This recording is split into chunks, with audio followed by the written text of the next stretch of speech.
Greetings, everyone, and welcome to another campaign of A Tale of Dice. My god, it's been a long time. Months, actually, since we last streamed, but we are back with newfound energy in this new year.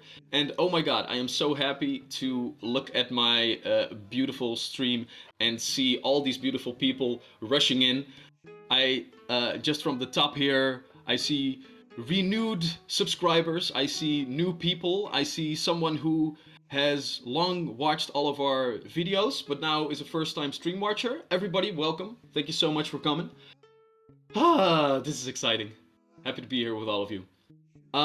So to jump into this mess, for the people that do not know who we are exactly and what we are doing, let me just recap that a little bit. We are A Tale of Dice, a couple of fantasy nerds who have been playing tabletop RPGs and other nerdy stuff for a long time and eventually decided to share this stupidity with the internet, which is what we are doing right now. We are now starting our second Pathfinder 2nd edition campaign, which is, for those that do not really know tabletop RPGs, you might have heard of Dungeons and Dragons, sort of like that. But we kind of like to do things a little bit rules light and focus more on the story. So what you'll mostly see is us talking about an adventure. I, as the game master or dungeon daddy, will be the one that is describing the scenes where our heroes, my 5 beautiful players over there, will be taking place. They will tell me what they want to do with the scene, and afterwards I will tell them if they succeed or fail. However, what is a game without a little bit of randomness? So the most important thing that they will be using is this 20-sided die, and anytime that I'm not sure if they will succeed, they will have to roll it. Depending on what their character is and what the situation is, they might add some numbers. But the point is always the same. If they roll high enough, they succeed, and if they don't, we have fun. So, those are the quick rules for our new viewers. For the ones that might actually know what Pathfinder is, let me also just tell you a couple of things. We aren't playing Pathfinder 2nd edition by the book. We have a couple of house rules. For those who do not know Pathfinder, just ignore all that I'm saying, but for those that like to get deep into the rules of the game, there are basically 2 things that we're doing differently. First, because we like to have normal conversations and do a little bit of acting, the book has this whole set of rules about how to, well, act in social situations. So, for example, if you want to convince something, you roll a die, and if you roll high enough, then you have convinced someone. We don't really like that. We like to have normal conversations, so we are skipping those rules and just try to convince somebody the old-fashioned way, by talking.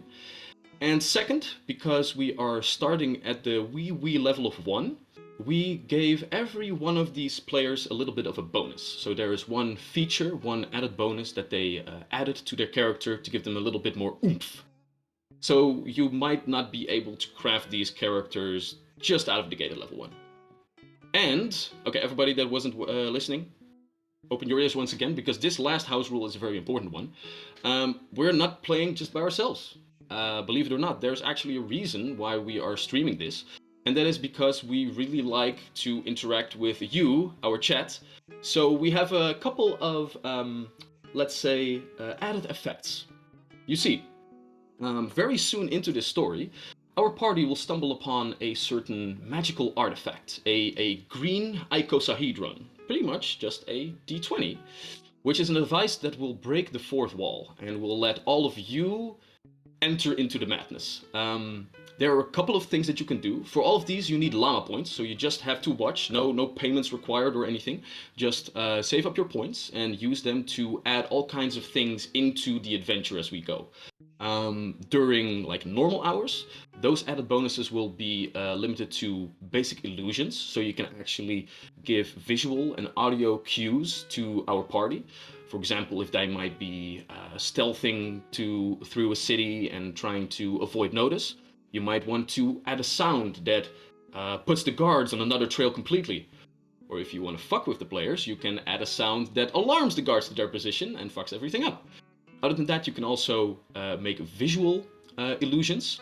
And, well, we are having an adventure, of course, so eventually there will also be combat. These are heroes. They are supposed to slay villains and best monsters and all the like.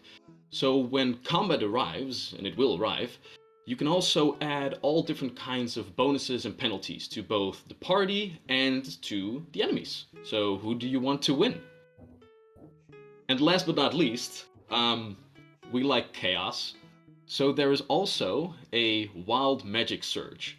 The artifact can be charged by your points, and eventually, if it is charged completely by your combined effort as viewers, well, something random will happen. We will roll on the large table, and we will see what kind of dumb fuckery will change the adventure, for better or for worse. So, if that all still sounds something like you want to watch, stick around. And afterwards, who knows? Maybe you would like to make a post on socials and tag us.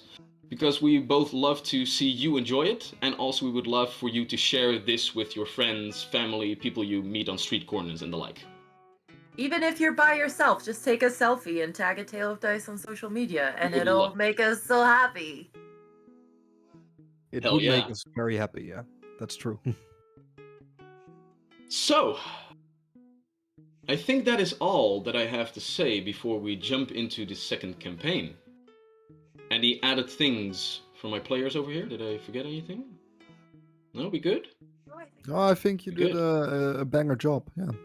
Now then, as this is the second campaign, I will continue a tradition that I've been using for pretty much every session of a tabletop RPG that I have played so far, which is I will ask you one simple question. Shall we play a game? Let's go. Alright, do we have the intro, Charlie?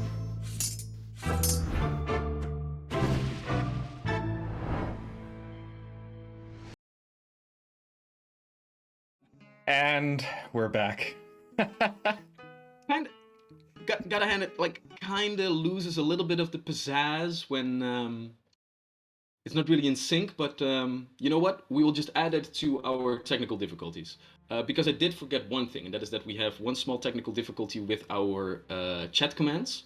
Normally you can use the chat commands to get up to speed to what is happening during the stream, but they don't seem to be working right now. Although for this first episode, that might be the best case scenario, because right now we will introduce you to anything. So, to jump into our game. If we can show the battle map, please, Charlie. Yeah, there it is. Our story begins on the continent of Novocres. Here, the Eurasian Empire has united all of the different lands for a couple of 100 years. And as we look at the eastern shore, we find one of these prosperous provinces, Silvershore.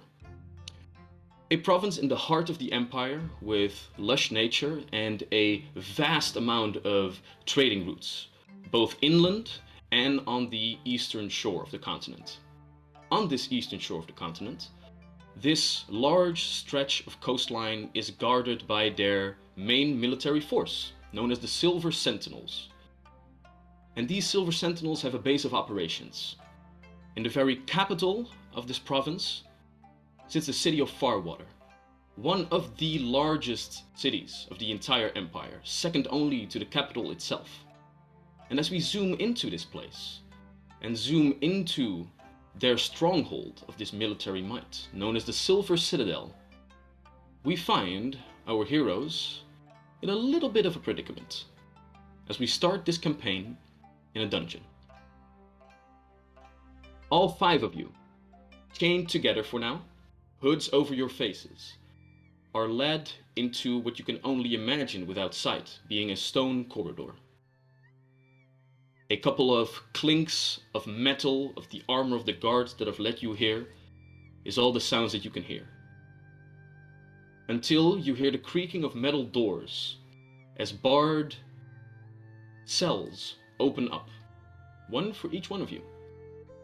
And as each one of you is pushed into each one of these cells, your hoods are removed and you can finally take a look around. Indeed, you can see that you are in a long stone corridor, the only light coming from windows high above. Remembering that you took a staircase down you realize that you are in some sort of subterranean level of the Silver Citadel. Other than that, you don't really know where you are exactly, as you have been traveling here with hoods over your heads. But the one Silver Sentinel, the guard that has brought you here, does loosen your manacles and lets you semi-comfortably into your holding cells, as he closes each and every one of them. He then gets out a piece of paper and begins to scan through it to realize what he actually has on his person. And so he begins. Rowan Bilton? Yes. Right. He checks your name off. Crowan, as you have stepped into one of these holding cells, can you describe what our viewers see? You see a stern-looking redhead. He has the look on his face as if he hasn't had fun for the last 5 years, but also the kind of demeanor that lets you know that if you get on his wrong side, you won't also have fun for the next 5 years. So, pretty grumpy looking. As you can see on the image, he has a breastplate, so he's armored. He is pretty strong, and he doesn't like trouble, and he knows how to solve it when he comes across it. And he's a human for people who are curious about that. Very well. As the guard scans to the next name on his list, he comes to Edge Ilbelis. Ilbelis present. As he scratches another name off his list, what do they see? They see a white-skinned tiefling with white silver hair bunched up in a little top knot. Light gray horns that curl to the back of the head and back to the front. The horns are adorned with runes, jewelry, all kinds of funny stuff. This tiefling has 2 different colored eyes. Their left eye is violet purple, and their right eye is an icy blue. And they have lightning tattoos going from their elbow to their hand, where it arcs off into onto the pinky, the middle finger, and the thumb on both. Nice. You can see the guard looking a little bit longer in your eyes, not really seeing a humanoid figure that you would expect, even in such a large town. Very well. Jacobus Rolnick? Jacobus Rolnick.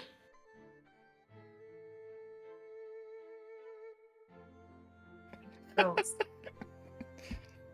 I guess Jack is asleep right now.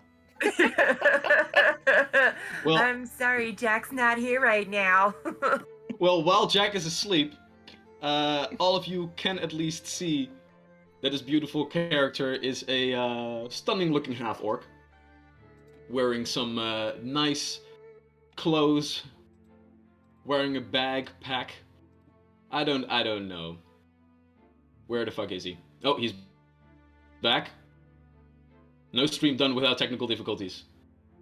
Do we have a Maxime? Well then speak! Maxime, the I can guard has speak, just please. asked if there is a Jacobus Rolnick among us. Oh, most is, yes. Can I help Very well. Right now he just is doing roll call, it seems. So he scratches your you? name No, it's off the it's list. roll Nick, not roll call. Roll Nick. Yes. Makes a little note to make sure that he has your name right.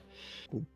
But as he calls your name, me, myself, and all of the viewers are wondering who the fuck you are.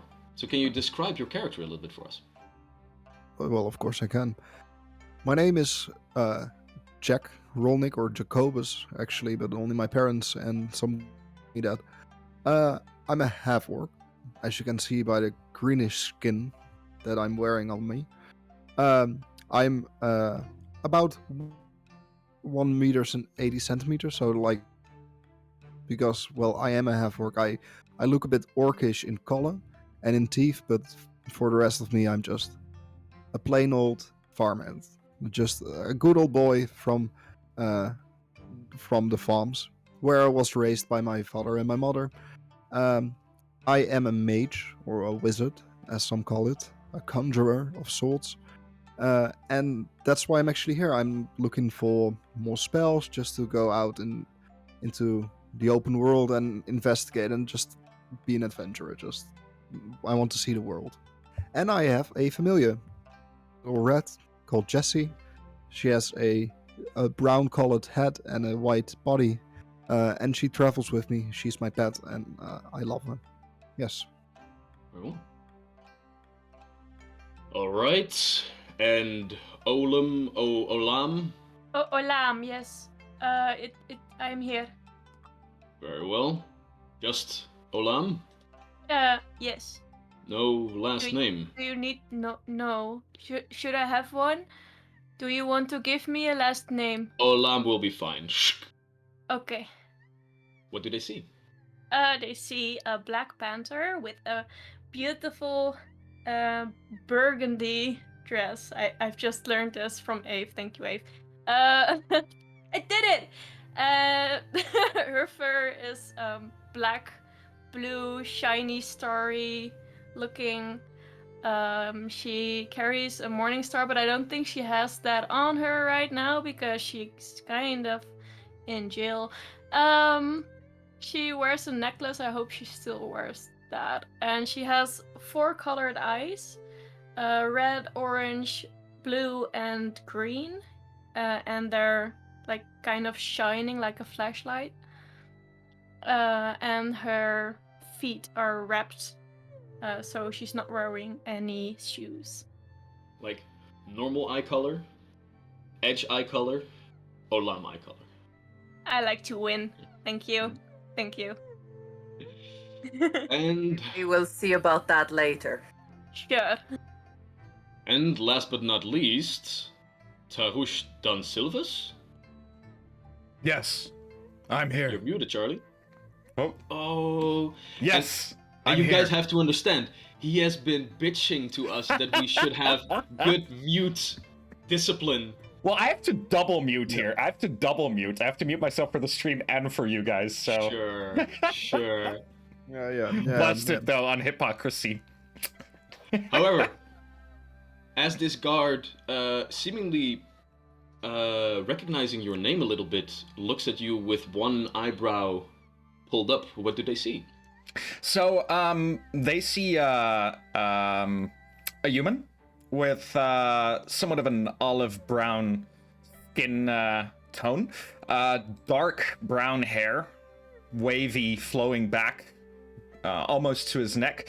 But what stands out mostly is the fancy breastplate he's wearing, with the, well, also brightly colored blue and red coat he's wearing over it. His gloves, as well as boots. Well, his gloves are armored as well. His boots have some minor plating in them. And aside from that, he carries an air of confidence. Aside from that, his eye color is, just regular old brown. No, also good eyes, pretty eyes, but, no weird eyes. Very well then. Let's see here. It seems that all of you have been apprehended for minor inconveniences. Suspicion, minor theft. To be honest, I'm not sure why they all brought you in here, but we will get you sorted out right away. You should be back on the streets in a couple of hours. Just sit tight for now and let the Silver Sentinels do their job, okay? Wait, can I ask a question? Go right yeah. ahead. I think I need something explained because you said minor thefts. Yes. Okay. What does that mean exactly? Because I think that one was about me. Right? You know what? I think the legislator would be a way better person to explain that to you. I have other duties to attend to, Okay. and we will get this sorted out right quick. Thank you. Don't worry, all of your belongings have been taken, but they have been only kept for safekeeping. They will be returned to you after all of this has been dealt with. For now, just sit tight, and we will get you back on the street in no time. Let me just see what is going on. And he begins to walk away. So right now, for a moment, you are left to your own devices. All of your cells are singular cells, although you do share doors with each other. So we have on one side Edge and Crowan in 2 cells next to each other. On the opposite side of the long corridor, we have 3 other cells with Olam, Tarush, and Jack. As this one person leaves, you can see that the large corridor eventually turns into a staircase that goes up on one side and another staircase that goes down on the other side. And on the way where the staircase goes up, there's also a small table set out with a couple of chairs, and you can still see a plate of half-eaten food where presumably a couple of Silver Sentinel guards would be situated to keep an eye out on things. But for now, everything seems quiet. What would you guys like to do? I will pull down my clothing a little bit, and a white-faced capuchin monkey will climb out of my chest, and the chest will also pretty much disappear. And I just start talking to it a little bit. You're a good boy, amiguito. Looking through your horns and hair to see if there's any food that he can find. He can have whatever he can find. He goes searching. Let's see. First roll of the day. So right now, for people that don't know, I'm not sure if the monkey will find something. So I'm going to roll a die. I'm going to see how good it goes. Okay. So with added bonuses, I would say that your small little monkey friend eventually does find like a stray fly that has been flown in there in these musty old dungeons, and he holds it up as a small prize and begins to munch on it very happily. Bueno. Hey, feel like sharing over there? Okay. Sharing. I don't know what who he said finds, that, but you're welcome to come and look. Yeah, you want to fly? Oh, that's what it's... Oh, never mind. I hope no one here's allergic to fur. There's The small little monkey looks at you, Tarush, turns its back towards you, and continues munching his fly, looking at you suspiciously. You ain't getting that fly. What is that? This is Nox. He's my little amiguito. Very Is he well. a familiar as well? He is my companion, yes. Okay. Oh, No, I wrote a whole thesis about familiars. Eh? Yeah, I a long walk time walk ago. up to the door a bit more and try to like push my ear up towards it. I can't hear you from all the way over there. You know that I wrote a thesis about it once, about familiar. You wrote theses about familiars? Yes, No yes, wonder you're in here. a single thesis. Ah. Yeah. Mhm. It's Ah. a long time ago, but that's it's for my school of training. Where did you go to train, to learn? Well, to the school in my town. It's quite a small school. It was Miss Haddis magical school. Yeah, it wasn't only magical. She also was a veterinarian, and what did she do again? Oh, she's a cook as well. Yeah. A hedge mage. Yeah, something along those lines. Yeah. Sounds like a very learned lady. Yeah, she's quite smart. Yeah. She's high standing in our community. Sounds like a woman I would like. Oh, she was lovely. She was thorough though, and sometimes a bit harsh, but fair. But fair, yes. Olam, Yes. it means you took something that does not belong to you. That is theft. But so if I'm hungry, then I need food. Yes. So, if someone's standing there, and he's not eating food that's in front of him, I can't pick it up and eat it myself. No. I No, not in can't. the city, no. Really not? Because how do I get my food? Where are you from, Olam? That's a difficult question. I can't really. That's So You have arrived in one of the grandest cities of the the Eurasian Empire, and you know nothing of civilization. I know I am in Farwater now. Yes. That's the start. That's so. Is that the that's- only thing? Well, I believe there was a forest near here somewhere. That's true. The food there is free. Okay, so I can if I see an apple, I can pick apple and eat that. If it's As long as attached it's to a not an tree, orchard, yes. Yes. Okay, If it's but if in the it's city and it's in a basket and there's somebody standing behind the basket, then no. okay, so the difference is the basket. Are you familiar with the concept of ownership, Olam? Something that belongs to you? Well, I know this is my dress, so Oof. no one's going to pick that because that's mine. So, imagine if I were to take your dress, you would become angry. Yes? Oh, kinky. Yes, because I'm kind of naked under there, so that's not nice for you to take that. Very well. Imagine naked. That's your only issue with this. Yeah, and I probably I- get cold. I don't like to get cold. I don't get cold often because the fur, what you were talking about, people not having trouble with fur. I have it, so I don't have that trouble.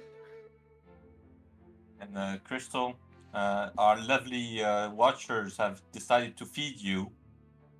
Yet it comes at a cost because you also get anti luck on your next roll. No, but Joyce didn't say if she wants to give the anti-luck to me. So that's for everyone. But I'm going to eat. That's The for anti-luck Speaking of everyone. eating, I have lovely snacks also. Anybody Yeah. feels like, I want to show my golden balls as well. Yeah, we did forget one small little thing, and that is that the llama points can also be used to break the fourth wall again back to our reality and feed our lovely viewers over here. So each and every one of us has some snacks. We are not allowed to eat unless you guys feed us. So. True. And Ace, you get some food too. Yeah, I know. I get 2 of them immediately. Like, And we all get a hero point. Oh yeah. Oh yeah, oh yeah. Thanks for whoever bought that. Subside. Thanks, bro. Oh. So Olam, if I may ask, what brings you to Farwater? Well, I was traveling, and I am trying to find ways to support my good friend and goddess Saloon.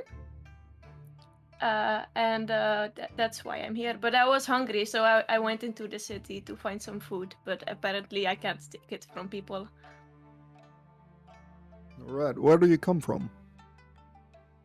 Well, that's the difficult question. I kind Good of come question. from My Saloon, apologies. but she didn't really fill me in with where I come from before I met her. So You're an interesting person, Olam. thank you. I find you interesting as well. Good, as you should. Now, I suggest we get out of here. Anyone know of any good legal representatives within the city limits? I'm sorry, what? This question was not for you, Olam. Okay. I think I don't.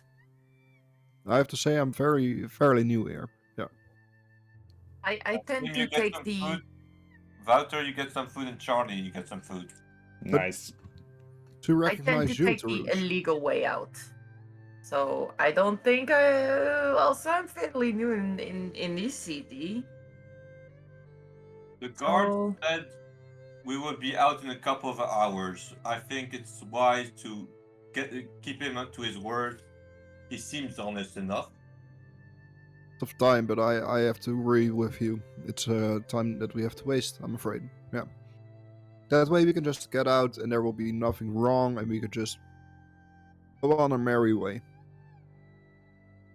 To pass the time, might I suggest a little game? You spark my interest. I have a riddle. Well, riddle me. I cannot speak nor see, but when it rains, I come alive. You might see me near a book, and if my life goes awry, you might see me at the end of a hook. What am I? Oh! It's that long thingy, and I think it lives in the ground. It comes up and you can fish with it. Where? Yes. Worm. Yes, a worm. Worm. Worm. Worm. Maybe do not try to learn the wordy thingies from me. My common is not as good as it could be. Is that right, Crowan? It is a worm. Oh, I am Olem. yes. You might not have that much knowledge about society, but you are a smart.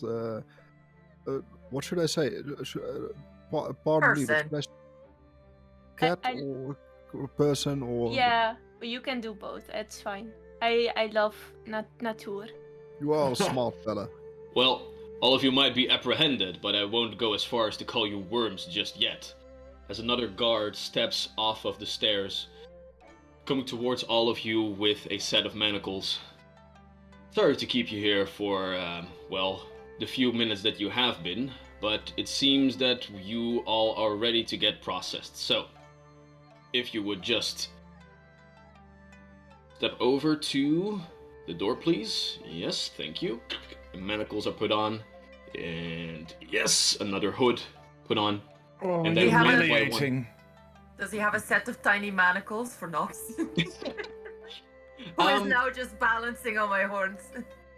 For the sake of this, I would say, what is your perception bonus? +2. +2. Okay. So what I'm going to do now is, ooh. Okay. So I rolled a 19 + 2 is a 21 for Nox's perception.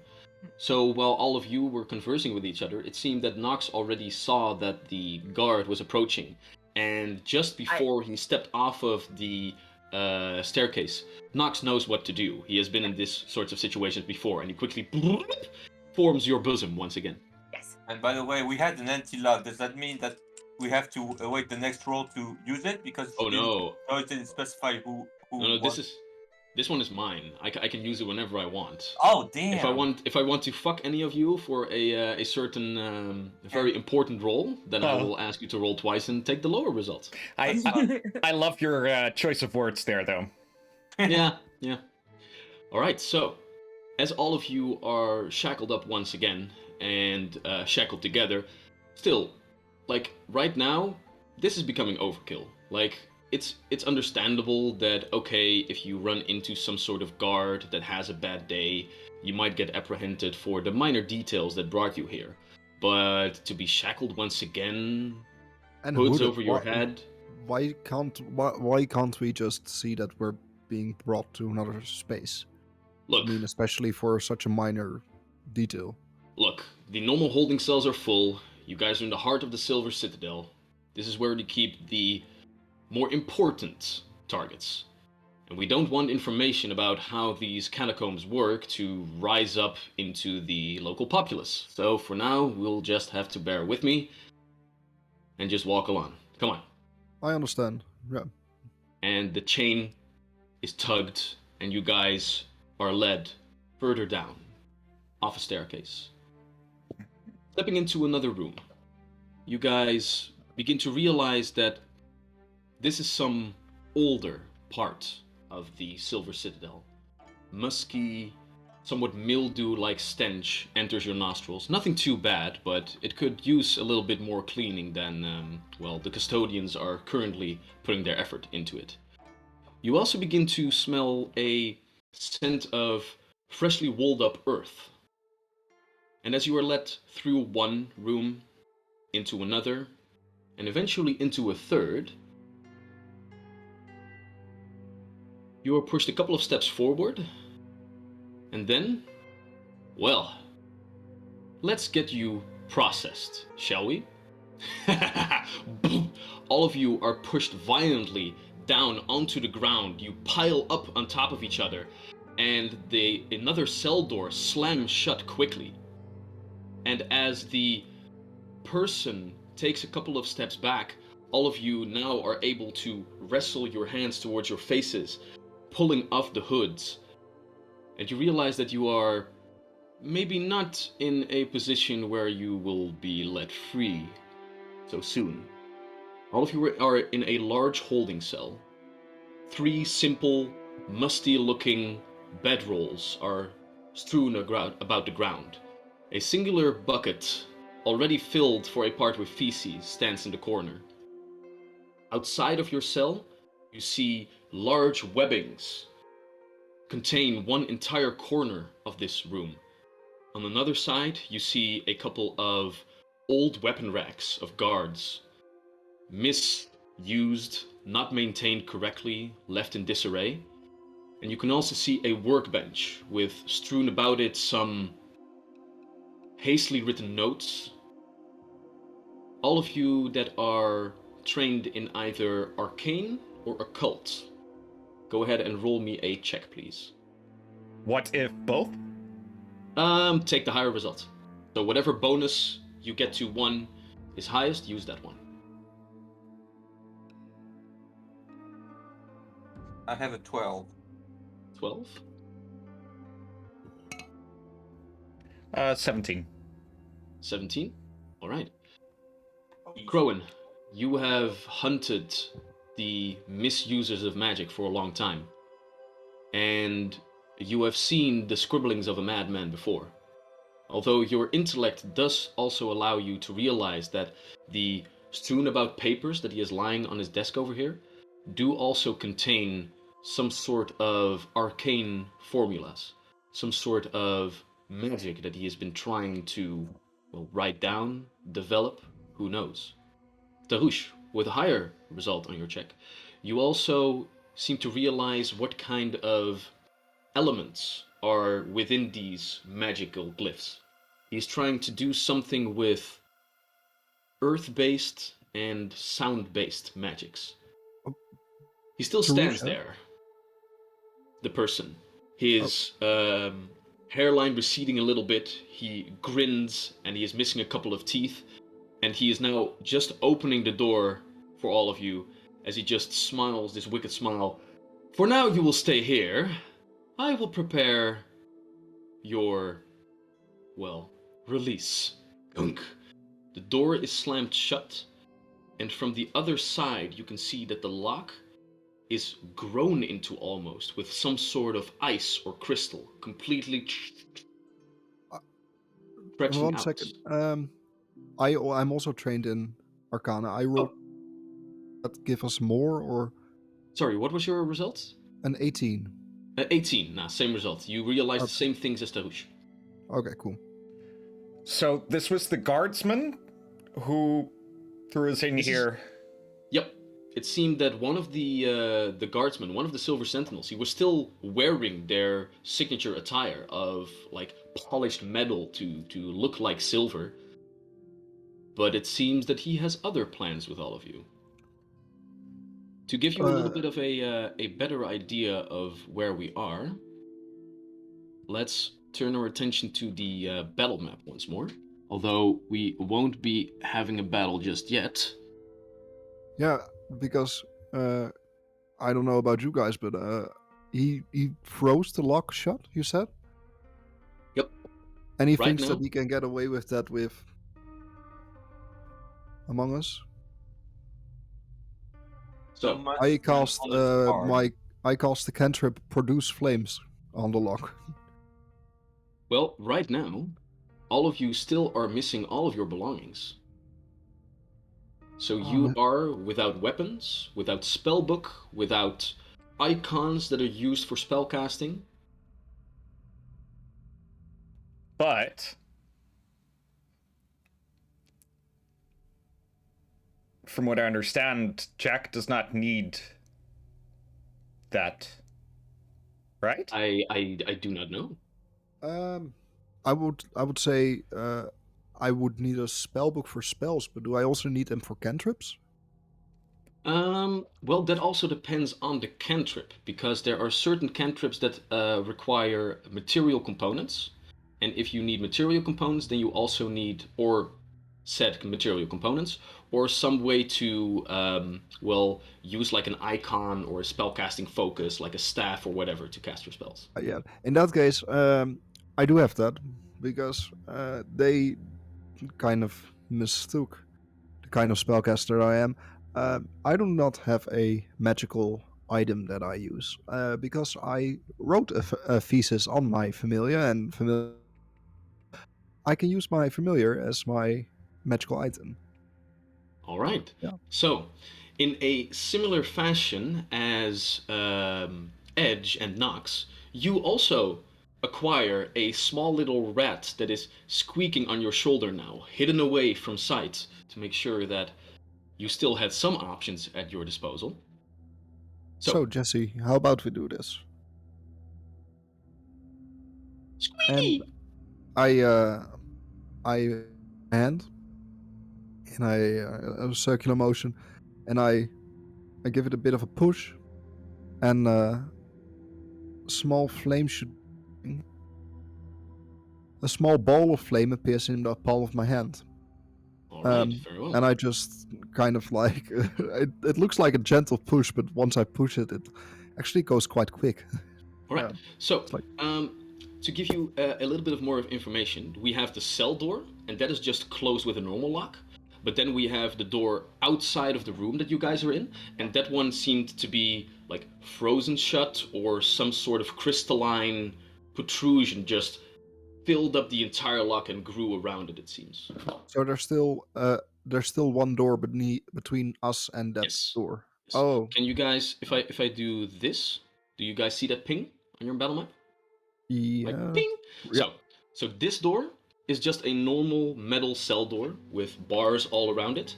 And this door that is going to lead outside of the room, that one has been closed with some sort of crystalline protrusion, if you will.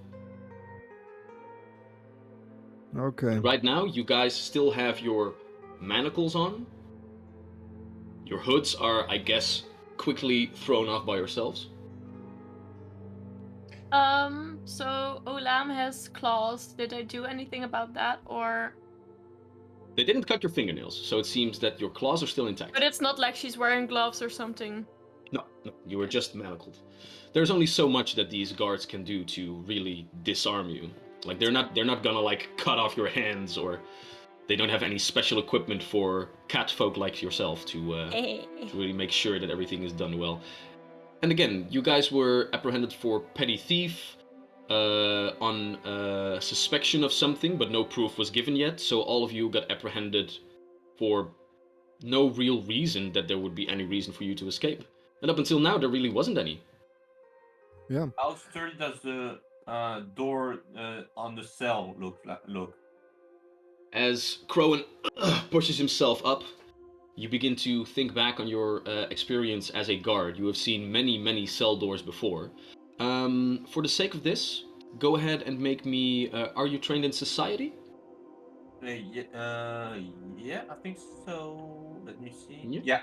If so, yeah, then go ahead and make me a society check as you think back on all the different cells door that you've seen and try to realize how sturdy these things are. 21. 21. All right. You've seen many cell doors in disrepair, and this one most definitely seems in disrepair. God, you have actually experienced like very bulky criminals actually beat these sorts of doors open after, well, a little bit of effort. Okay, so I ask my fellow members of the party to stand back, and I give it a very precise clean but rough kick. Try and All open right. Go ahead and make me an athletics check it. as you try to push all your human might against this door. 24. 24. Nice. Crowan, still with your arms bound, the manacles around yourself, you step up, seemingly the first one to take action. You take a couple of steps back, push yourself against the wall, pushing yourself forward, and the rusted metal gives way a little bit. A hard sound, bent, not broken, but most definitely done a lot of damage already. This seems to be working. If we want to escape, everyone, how about we work together on getting these manacles off first? That Instead sounds of- like a good plan. Yes, we can remain flailing about like fish, but I have a preference to untie our hands first. Anyone good with locks? Smashing? Well, not, but splashing maybe. I remember something in my spellbook about like a acid splash. Well, I think it was a cantrip. You're not throwing acid on my hands, man. Oh, you just have to. I can try to make it as possible. Does anybody Or have on a the door. toothpick? Something. There I must be have- something I here. have nails. I can maybe So try and. Tarush walks over to the workbench, where there's a whole lot of stuff apparently lying about, and he's gonna start, like, digging around looking for anything that might resemble what Your- Tarush's idea of a lockpick is. Your cell door is still closed right now, so this door is still closed. It is bent open after one check, but all of you are still basically boop, right there in the cell. How close are my Oh, my bad. manacles? Is it like this or is it? The manacles do have like a couple of links of chain, so there would be approximately 5 centimeters between your hands. Like there's a Like- little bit of movement, like Okay. 3 links of chain, and then the manacle themselves. That How would about still we- work. Edge is going to take a deep breath. We lost our daddy. We're without a DM. Oh I think it no! would be smart to What? first get out of the cell, and then maybe we can find like something like keys or Yes, something no. that can I was break the thinking chain. I'm to pretty sell. good with my hands, and I wink at Olam, and I make my stance, and I take a deep breath, and I precisely punch where the lock seems most vulnerable at this Right. moment. So, Crowan has already weakened the lock a little bit, clearly showing where the rusted through metal is bending slowly. Edge walks up and whack! Go ahead and make an attack roll. Yeah, unarmed strike. Ooh, for a dirty 20. Ooh, that'll be enough. Go ahead and roll damage for me on that one. 1d6. That is 2 whole damage. 2 whole damage. Whack! Ooh, you crack your knuckles to put them back into place a little bit. Some damage is done to both sides. The It's lock hard still to do holds though. with the. And I walk over to Olam and I try to use her nail to wiki open my manacle. I will put that my nail out of my hand. Yes. Well, I And think on it's my that- turn. Oh, yeah, go ahead. And Jack also tries to slam into the door to open it. Just a plain old body jump. Like I just jump against the door and then hope it will. Yeah. Very well. So, What first kind off, of roll? Quetzal, thank you so much for the follow. Yeah, Eef, thank you for the subscription, but you're right here with us in the stream, so I mean, we love you either way. That's how it goes. Yay! Right. So, Jack, as you walk up, are you trained in unarmed combat in any way? Let me have a quick look. There it is. Yeah, I actually am trained in unarmed combat. Yeah. All right. So, in that case, go ahead and roll me a d20, and because you are trained in unarmed combat, that will be plus your strength modifier plus 3. Cool. Numbers. So that would be... We'll beat down this 15. door with the power of math. 15? 15, yeah. 15. You realize why Edge was shaking their hand afterwards. The lock still holds.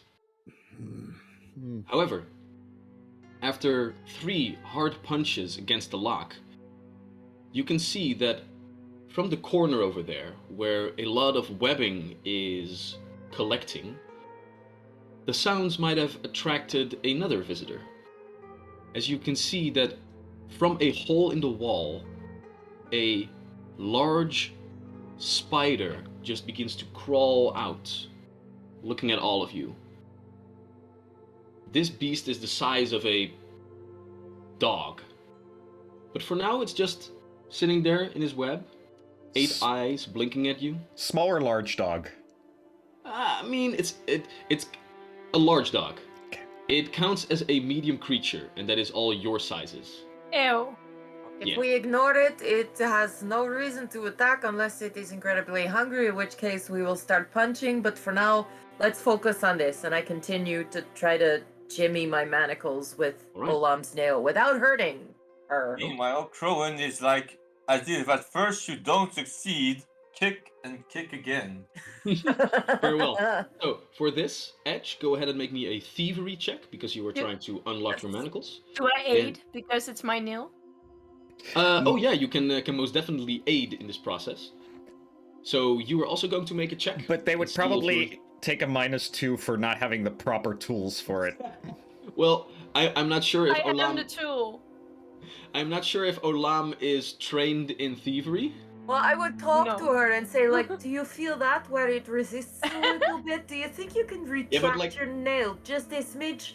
So you were doing something. Olam is trying to aid you. You were trying to aid her with your no. Right. Yes. Go ahead and just make me a thievery check. And Thievery we'll check see is if- 9 total. 9 Not total. So good. And I do survival instead. No, I'm sorry. I mean, It helps surviving. It's It'll like, help I'm gonna survive look you for in- mushrooms to help you unlock this manacle. I found the tracks. I rolled a 21. a Oh, 21. Nice. All right, so you do get a +1, so that makes it a total 10. However, with Not enough. your nail, click, click, click, click, click. The nail doesn't break, but your lock doesn't open either. However, Crowan, as this is going on, you try to kick open the door once more. 16. 16.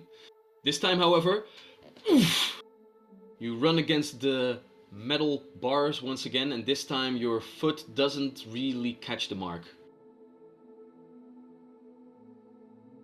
So Tarush is just leaning back against the wall, just silently, but with a slight look of impatience on his face, just waiting. Enjoying the show. Well, not enjoying. No, he feels he's not feeling entirely confident about the giant spider outside our cell, but Inside. Outside. Or... well, I mean, Inside they sell. Well, not inside the cell. It's like- it is outside Ah. your cell, but it's inside the room. yeah. Oh, Wait, Like you can see that the whatchamacallit? Cell bars, yeah, it's a little bit hard to see because the walls are somewhat the same color. Like the cell wall ends here. Like, Ooh, here's the you're being corner. fed, There's the corner. people. yeah. and the Everybody spider's gets right over there. everybody gets to feed, so we can be a nice Ooh, light little goody. nut to the spider. Thank you, Diego. The feeding is appreciated.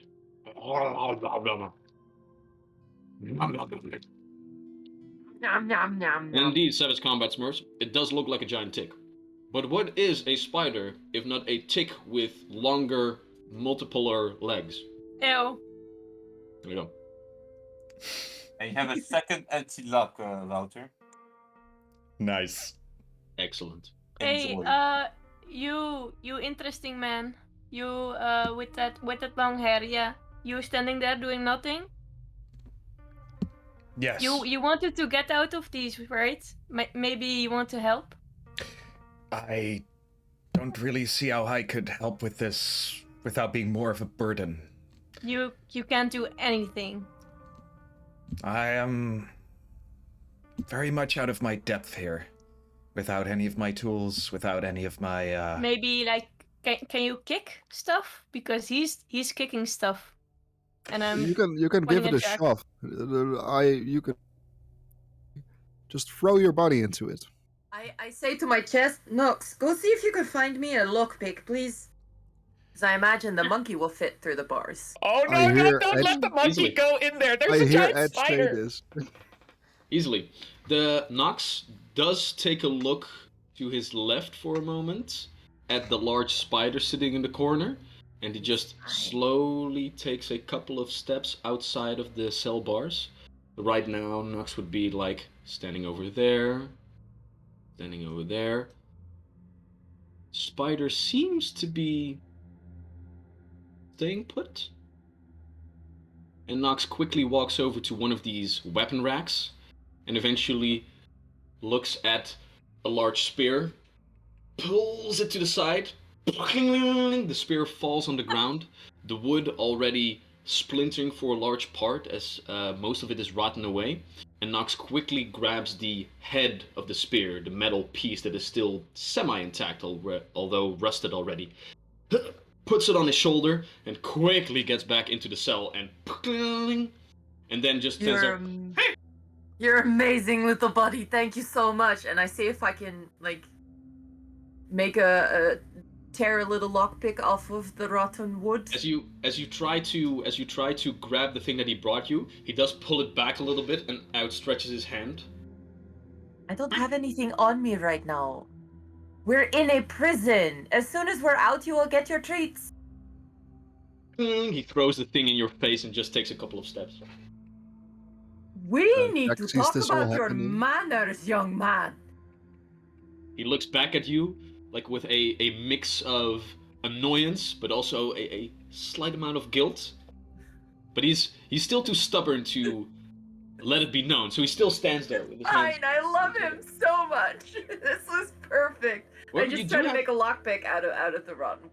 Yeah. All right. So let's As see Jack here. sees this all happening, he just thinks to himself like, "Oh yeah, I could have asked help." Oh yeah, totally forgot. You know what, Olam? Go ahead and make a survival check for me. Really? Yeah, go ahead and make a survival check for me. Oh, look at her face.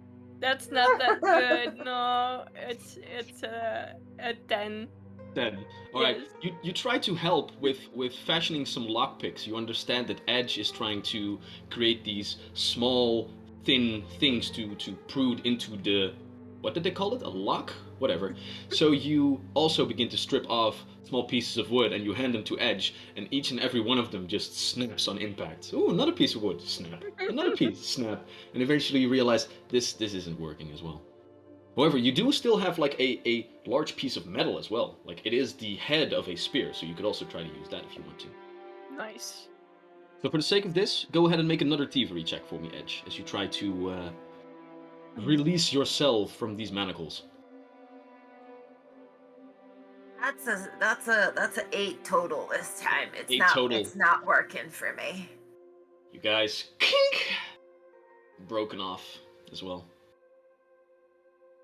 Jack, you were thinking about throwing fire, throwing acid. What do you want to do? Just a quick question, not to get technical, but how much of my cantrips would I remember? Because spells, I need my spell. Like book for that. you I'm just prepare gonna say- you whatever you prepared at the beginning of the day. You don't. Well, cantrips I can just Cantrips? throw, right? You still I've like- choose a certain amount of cantrips at the start of the day that you activate.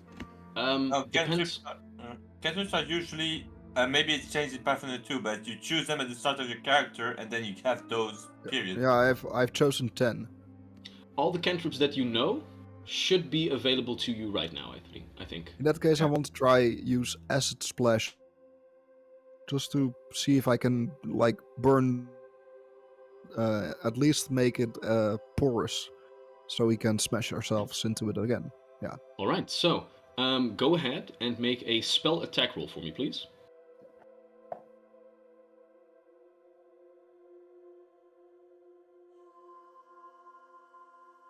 That will be an 18.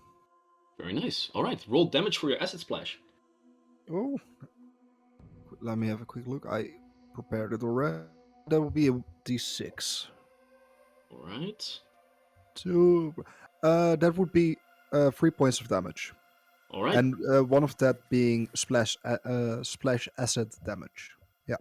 All right. So, as your rat is in your hand, you can see your familiar glow up a little bit with magical energy as you use it as a spellcasting focus.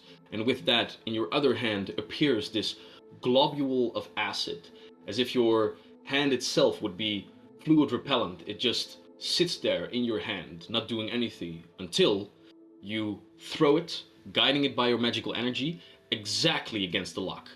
The acid sips through the already corroded, bent, damaged pieces of metal, and as it drips away and dissipates into nothingness, you walk up towards the door and the cell door opens. As we've got a raiding party. Woo! Oh, This is snap! a party, alright! Also, I'm looking at the spells. Basically, all cantrips only have a verbal and somatic component, so you could do them even without the rat. Oh, So damn, that's you can do nice. them whenever. Yeah. Hell yeah. Most first level spells to Maxime, so check out the ones you've prepared. Yeah. With that being said, yeah. Hello Raiders! Thank you so much for joining this madness. We have just started a new campaign, so I can bring you up to speed very, very quickly by what's going on. 5 of our newly selected heroes, not knowing each other, have all been apprehended on very, very minor technical details. And they were all expecting to be released very, very soon. However, it seems that one of these guards is some sort of madman, because he has dragged all of these people back lower into the dungeon of the guards and throw them into a cell that is old and musty, and now, clearly not being released, our heroes begin to figure out that it might be better to get out themselves.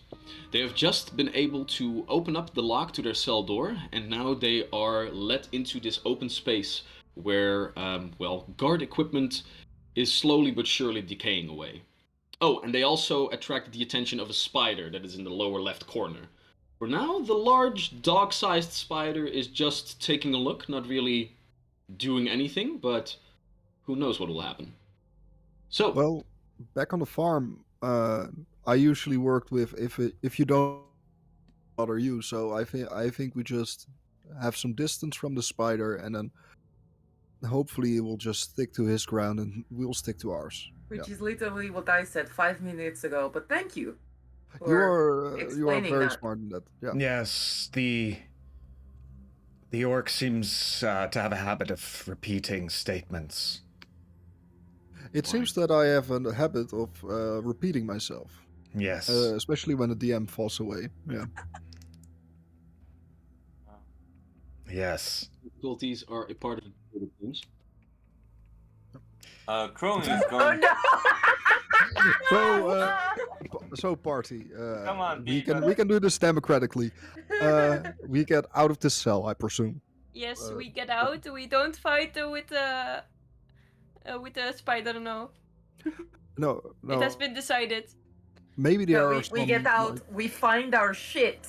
Yeah. We find whoever arrested us, punch them a little bit, try Yeah. to ask them what the fuck it is we're doing down here, and Yes. we go on our merry way. Yeah. And we We don't need any happen to find 1,000 gold pieces in the corner, which Yeah. Tarush all starts greedily grabbing up. You all get That's 5 nice. coins. And the spider Uh, gives us like magic stuff right now, right? Yeah, Mhm. exactly. We all get That's what magic happens. buffs. Suddenly I know how to pick a lock without my hands. I just cast lock picking. Oh Oh. no, That he's would having be- so much trouble. Yeah. that would be Should amazing. Well, Should in we that take a case, break? yeah, I But, think this Jack- might be a good point for that, right? Yeah. Yeah. Oh I yeah. kind of yeah, fair. do need to pee, and I could really use something that we're not going to promote on this channel. So, we we're broke out of our cell. We are now. There's the spider, and there's a next door with an icy lock. I think that's where we'll pick it up Take after a this break. short break. Yes. Done. So Sounds 15 like a minutes? plan. Let's aim for 15 minutes, and let's keep the chat updated on if Wouter is able to return. Yeah. Sounds Otherwise, good. we'll just do this with the 5 of us. We'll figure it out. We'll manage somehow. There he is. Hey, there he Oh. is. Wouter, you missed it. We're Oh. level 11 now. Oh fuck, let me just get the stats ready. In that case, I will also put up level 11 enemies against you. Nice. Right? That's what And I'm gonna do. that seems only fair. We were actually about to go on break while you were struggling with this. Yeah, I don't know what's going on. Like, oh my god, this never happens. No, but my my Discord just decided to crash multiple times, so I've closed off anything that doesn't matter. So I hope that'll work. I had the same thing earlier. Discord is a bit of a diva. If it's not the main app you're using, Yeah. it will cause trouble. We're going Yeah. to keep playing now, or are we going to take a break and let Eve Well, I pee? already promised my bladder a pee now, so it's not gonna let me go. Very well. Then this would be a perfect moment to indeed have a break. So, And have a little something to eat while you're doing it, Wouter, because you get fed again. Yay. oh snap! Thank you so much, So, for everybody watching, for all of the raiders, sorry that we are going on break just now, but I mean, you guys know the deal. Most times that you got to raid us, we went on break right after. So, see all of you back in 15 minutes. 15 We will minutes. be Yeah. fresh and fruity to continue this adventure and see if And, our heroes can actually escape this this dungeon of a mad jailer. So, Dungeon see you Daddy, guys I soon. am offended. yeah. We're always fruity. Let's hope that the Giggity. spy is nice. All right, see y'all soon. We'll see. And yeah, 15 minutes. Stick around. Hey. Hey, hey, hey, hey, hey, hey.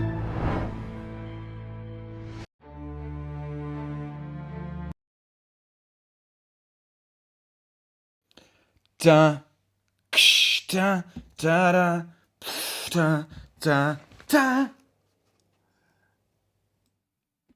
And we're back. Welcome back, everybody. Thank you for waiting for us. So, to jump back into the game, our heroes have stumbled upon some minor inconveniences in the large coastal city of Farwater, and for that they have been apprehended by the local guardsmen known as the Silver Sentinels. Awaiting their swift release after these minor incidents, they instead were thrown into a dark and musty dungeon cell by seemingly some sort of mad individual.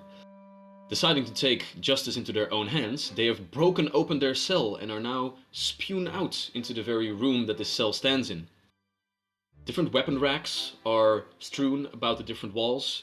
A large workbench with different tools and a neat little skull is sprayed out before them, as well as a large bookcase to the left and a chest to the right. However, next to all of this, they are not really alone, because in the lower left corner, a large spider, the size of an adult dog, is sitting there in his web, just curiously looking about for now.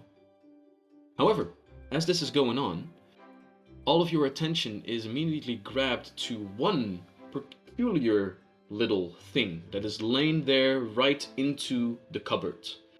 A fist-sized green gem, cut in a way that 20 different sizes interlink with each other.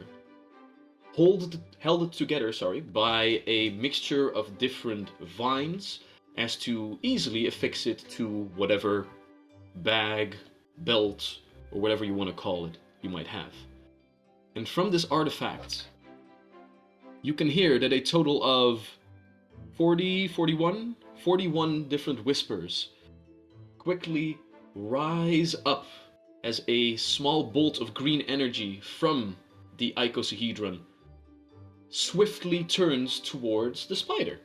As the spider, I believe, got a small little buff to his next attack, as he got a fierce attack. Yep. As it seems that the fourth wall breaking item has brought itself towards you. Edge dives for the gem. So I guess we can turn on the Walt Magic Surge now if you want, That's Vincent. it. Oh, perfect. Indeed. Nice. So with that, Edge, you run towards this beautiful looking gem, and as you pick it up from the cupboard, you can see that within it swirls a mixture of different clouds. You can hear faint whispers, although they do seem friendly to your ears.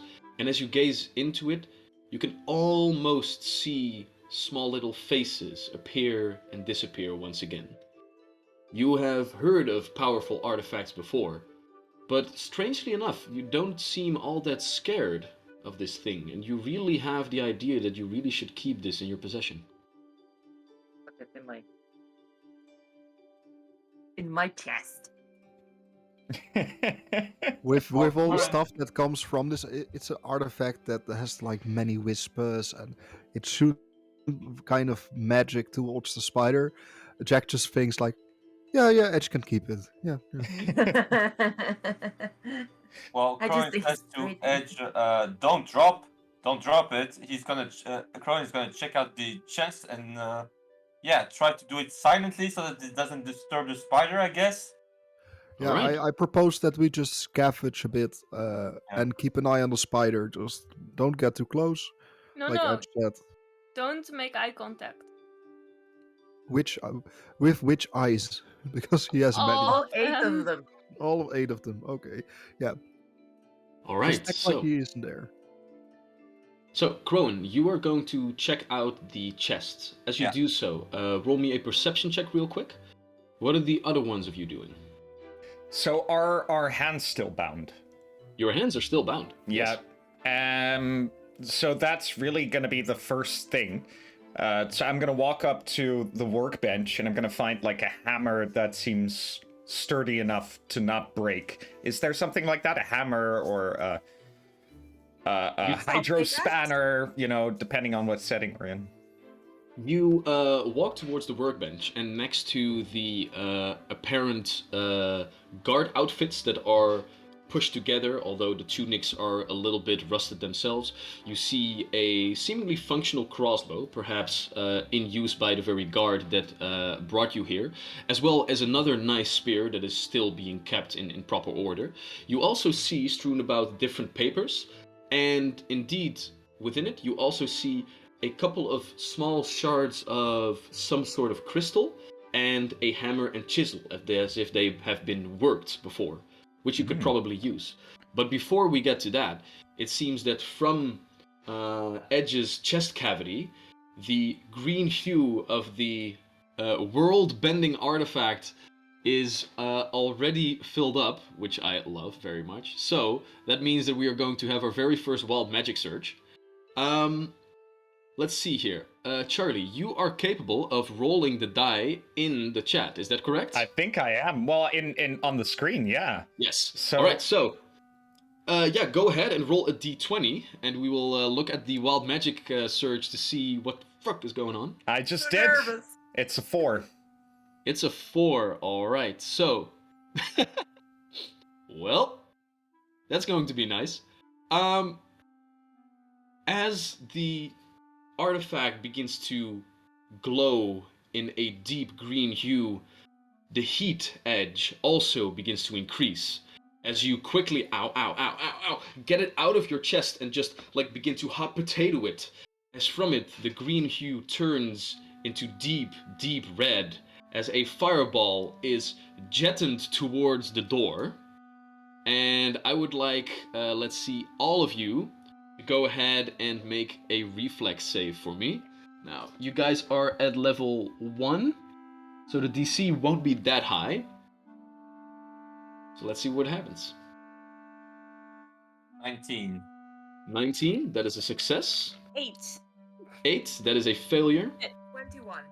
21, that is a success. I join Edge with a 21. Success. I have a 4, but it's a natural 1. Ouch! Alright, so let's see here. That will be for the ones that failed, that will be 10 points of fire damage. For the ones that succeeded, however, that will be reduced to 5. For the one with a critical failure, there will be 20 points of fire damage. Just an explosion. That's it. Just an explosion. Well, Kaboom. He's down. this was a fun game. No. All right, so as Tarush is down. okay, so as a large explosion jettisons outward, blows open the door, all of you are completely in panic as all of you like cough away the soot of the fireball that just exploded in the room. You can see Tarush lying on his side, just giving a grunt, but he is not okay. Did it at least kill the spider? No, the spider was a-okay, it seemed. So wait, can I describe this for a second? Oh yeah, Tarush sure. is just standing there. He's like trying to find a good angle with his manacles so that someone else can try and chisel at the chain. And he's just about to go, okay, so someone... And suddenly he just explodes. Yeah, so He's Tarush, you just would knocked be, down onto the table and just you would be right sizzling. over there. Ugh. Edge would be at the door. And let's see, yeah, the rest of you will... oh no, wait, Crone was at the chest taking a look. Alright. First off, as the explosion jettons everything in this room about, I would like all of you to also make a perception check for me, please. Net 25. 20. Net Natural 20. 20. Me too, by the way, 25. Damn. Oh, 8. 25 for me as well. Damn. Ah. Alright. At least. Olam? 9. 9. Alright, so with 2 natural 20s, both of your ears perk up immediately as from the lower piece of the cupboard that is now also blown to bits, you can hear the wrinkling of some sort of glasswork as 3 vials are jetted outward from the cupboard. You guys weren't ready at the moment to loot this place, but perhaps it might be time to do so, because you do see, as you quickly walk up to those places where the glass is wrinkling towards, that on simple labels, 2 of these potions are actually labeled with Silver Sentinel military grade healing potion. I think we should pour this real quick into Tarush. Like, throw it, just pump it in him. Yeah, so Okay, I'm- you. I didn't think you guys would need this loot now already. I thought like maybe you can use it somewhere else, but I guess this might be as good a place as ever. Yeah, I'm just looking at the rules. If the effect that knocked you out was a critical success or critical failure on my part, I gain the dying 2 condition instead. So I'm almost there, guys. Almost. All right, so for the sake of this, with 2 natural 20s, you immediately realize this. Yeah, all of you get your turn before, because Tarush was knocked out by the fireball, so all of you have your complete round of actions. You can do anything you want. So with that, both of you would have 3 actions to get that potion, or one or either both of them, and just push them into Tarush's mouth to get him back up to speed if you want to. First of all, before we do this, the door, it's probably blown to bits. Yeah, the door is properly blown to bits, and it is completely ruined. So let me just reveal the other area for you. There we go. Cool. Right. Can I want to pour one of these healing potions into Tarush. All right, so I figured. Yeah. as you guys quickly unraveled this almost deathly situation, let's turn the music down a little bit again. As Jack, you quickly run towards one of the potions. As you run towards Tarush, you clink, quickly uncork it and throw the contents into Tarush's mouth. So for this, go ahead and let me see here real quick how much healing Tarush gets back.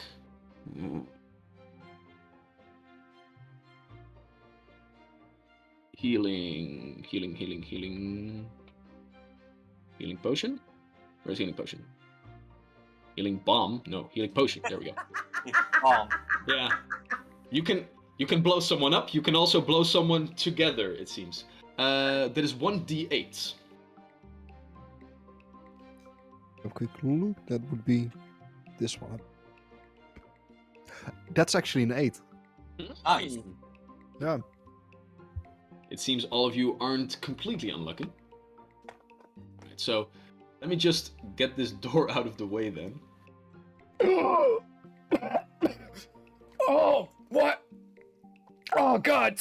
Oh, it hurts. Oh. Why? What was... Oh. Spontaneous just- combustion. Mm. Is it cooled down again? Is it still Oh, yeah. locked? Yeah, I put it back. Are you It sure about wasn't that, me, Ed? and I'm gonna keep looking for lockpicks or keys. Something. I mean, under the right circumstances, we're gonna start a legend about a tiefling who shot magic from their boobs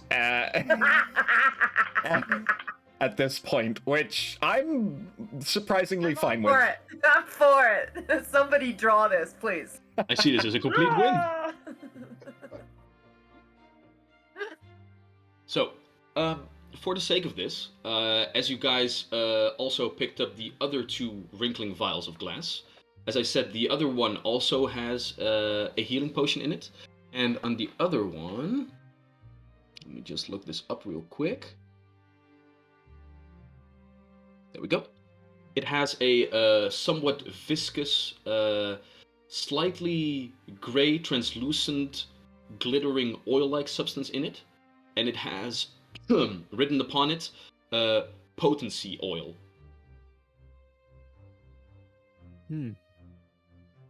Do any of you know what a potency oil means? Sounds magical. Oh, Yeah. I might. Either one might roll a either Arcana, Nature, Occultism, or Religion check to figure out what potency oils are. I get a 20 with a 23. Jack is looking at the rouge. 17.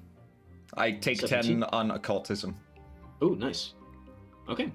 It seems that Crowan, in your days as a guardsman, you have seen these potions before, as well as Tarush, you have learned of these as well.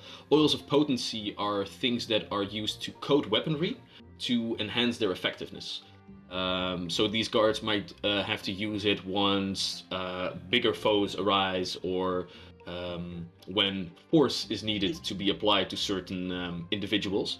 So if you use this oil on one of your weapons, it'll get a magical bonus of +1. So it'll be easier to hit and do more damage as well. Yeah, you like that, Edge? Huh? You like my words? Yeah? Trying very hard not to fall into the. If you coat the shaft of your weapon with this oil, I it'll love your increase the sex tape. effectiveness. It's like Guys, such a low bar, though. okay. But we knew what would happen. Yeah. A very potent potion then, yeah. I'm going to go back to the chest before I was rudely interrupted by an explosion. Yeah. So yeah, Chaos! Tarush mansplains to the party what a potency potion is. Or oil. While Crowan, who already knows this, looks at the chest. So go ahead and make a perception check for me, Crowan. Have I found any lockpicks yet? 10. Then, you take a look, and the chest seems to be okay. No lock present. And at the same time, Edge, go ahead and make a perception check to see if you can find some sort of apparatuses. Okay, this dice is going into dice jail. Hmm. That's a 9 total. 9 total. You don't find anything else, but you do also catch the gaze of Tarush, who was looking at the hammer and chisel laying out on the workbench. Give me Be a good. hand then? Or a hammer? And I put down the chain straight over the corner of the table as I kind of gesture but I- towards the hammer. I can't use both of them at the same time. There's only like 2 inches between Just my strike real wrists. hard with the hammer. No need for the chisel, right? Alright, I'll take the hammer and I'll whack as hard as I can. For the sake of this, because you guys are cooperating, I will say, I want 3 total athletics checks to just get a general overview of how this process will go. So 3 different people make me an athletics check. Do I have my armor on still? You still have your armor on. Yeah, Okay. it didn't strip you naked. No, exactly. Then I still suck at athletics. 15. 15? Olam, I perceive. What? Do I perceive? Are you a bit athletic? Do you know? I can try. I am a bit trained in it, yes. Alright, so Olam, also make an athletics check. And let's say Crowan, you were already very athletically busy with all of this. 18. 18, alright. 15, 18, that's 2 successes. 13. 13 and 1 failure. Okay, so for the sake of expediency, you guys quickly, with this explosion probably riling some commotion, as the rumbling should have made some people aware of you, you quickly get all of your chains on the workbench, and one by one, with a little bit of effort, your manacles are indeed loosened, and eventually all of you are free. In the same time, Crowan, you open the chest, and you indeed find all of your belongings put together over there in probably not to be actually returned to you, but nonetheless, they are returned to all of you. All your weaponry, all your equipment is now your own. I quickly equip myself. And with that being said, you take a look at what is lying in store for you in this second room. As you don't know how, but seemingly out of nowhere, large crystal formations have formed in the cell room next to you. You know that this is the room that you came through. You know that you have walked this place. But seemingly in a matter of moments, there are large crystals protruding from the ground. In the middle, you can see that a large cluster of crystals is being surrounded by 6 smaller clusters. And these crystals seem to be volatile. As you take a couple of steps forward, you can see an arc of electricity going from the large crystal to one of the smaller ones. Another one on the other side. Another one. Doesn't seem to be, a nice place to just walk through. Interesting.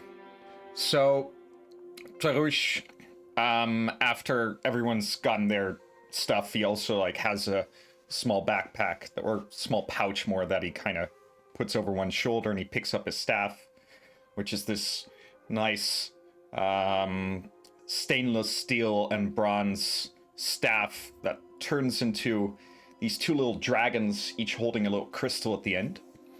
And he looks at it with this moment of fondness, his best friend right there. And he then follows the rest. Was that here before?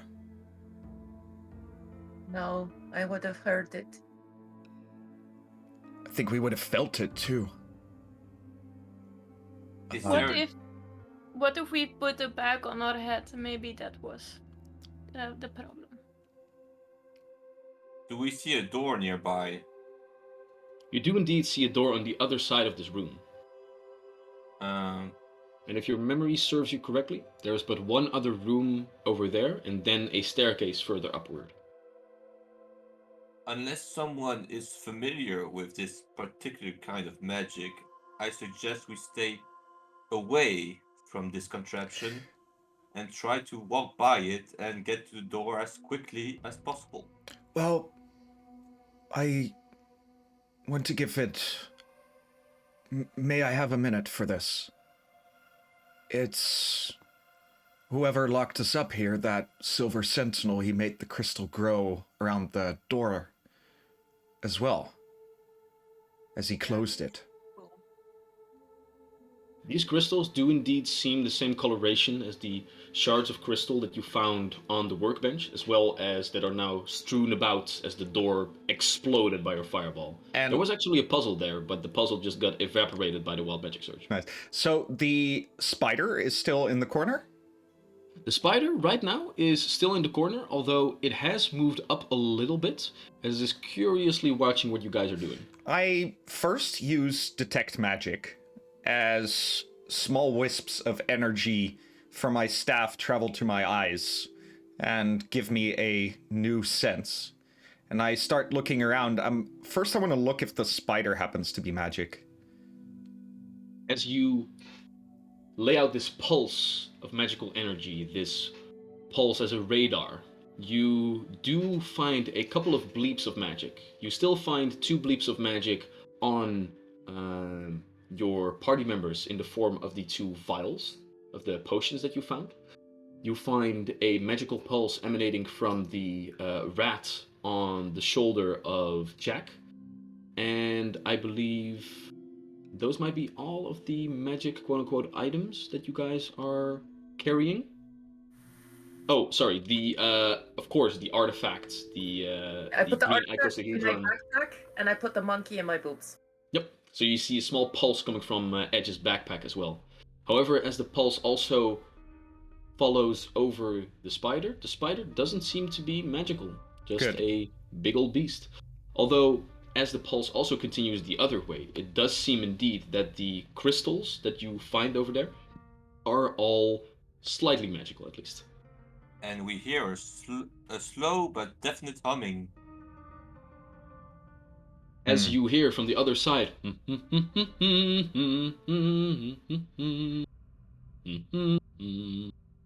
Oh. I'm feeling he's still here somewhere. So, I want to make an occultism check to see, or arcana, to see if I recognize these crystals or their purpose. Well, if we can do a little bit of metagaming. Damn, I'm scared now. Also asks, no one found the scribbles about the magic? There were still writings of magic on the workbench that you guys just left over there as well. Oh, But right. wasn't that like blown away by the pulse? I would say that some of the papers indeed did go up in flames, but there still might be some information for you guys there as well. Can I make an? Can I go over there? Arcana check to check it out. Right. So, which ones of you are trained in arcane arcana or occultism? Those are Jack, Crowan, and Darush, I believe. Okay. For the sake of this, all of 3 of you go ahead and make me either one of those checks. 22. Louder? 22. 22, nice. 13. 13. All right. 12. Okay. So, Darush, Jack, as you guys are walking towards all of these small little papers that are strewn about, mostly they are just ramblings of a madman. Mostly they are scribbles of some illegible writings. You do see that there are some basic arcane runes that you guys also know from your studies. So again, you realize now that you're looking close on them, you see elemental signs for sound or sonic, and you see elemental sounds for earth or perhaps crystals. But nothing really more than that. Although you, Crowan, you do stumble upon something just tucked away underneath the desk as you take a look over there. And there you find a small little notebook that he seemingly kept some time ago. As you open the notebook, you rummage through and you find that the pages are filled with different scribbles, most of them not really all that important to what you guys are doing right here. But there are a couple of entrances that might be beneficial to read out loud to you and your companions. So you do so. While the writing is still normal, the book begins with, "That damned ringing in my ears just won't go away. The medic couldn't find anything wrong with me, but by Pelor's light, I know what I'm hearing. Every clink of metal gives me a headache now. At least down here, it's quiet. Glad Captain Quintessent let me work down here." You rummage a little bit further, and the writing gets more hectic, more chaotic. Down here I can hear the ringing much clearer. It's not really ringing, it's whispers? Is someone trying to talk to me? Blast it, not understanding it is even worse than just noise. What the fuck is going on? Rummage through even more. The whispers. I could understand them today. Not in words, but in mind? They spoke of magic, and by the gods, I think I'm a magician now. Just earlier today, I cleaned all of the equipment in a jiffy by casting a spell. It's called prestidigitation. How do I know that name, though? Rummaging through a little bit further. I need to hear them better, clearer if I want to learn more.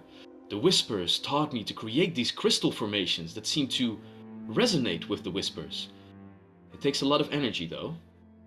And at this moment, you start to see all of these arcane symbols beginning to make more sense.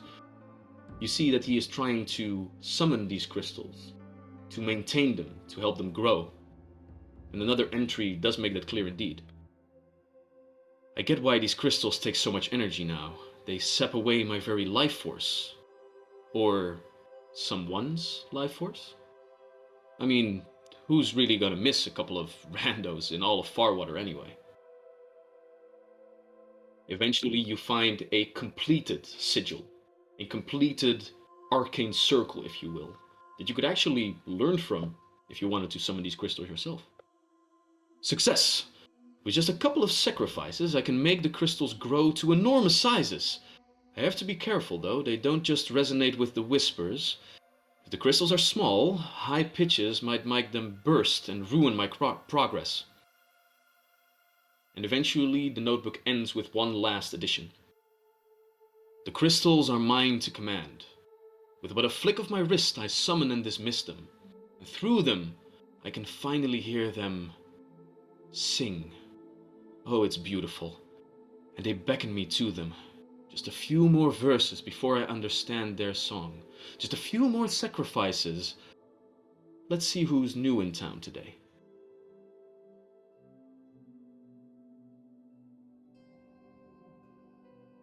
And Crone closes the book. So, first Is of he all, reading this out loud? Mm-hmm. Yeah. I think it would be smart to take this sigil at least. I don't have my spell book with me at the moment, but Yeah, you have it now. I'll have it back. Oh, can I just just rip the sigil out and just put it in Yeah. my book? It's like Yeah, a little you can- scrapbook.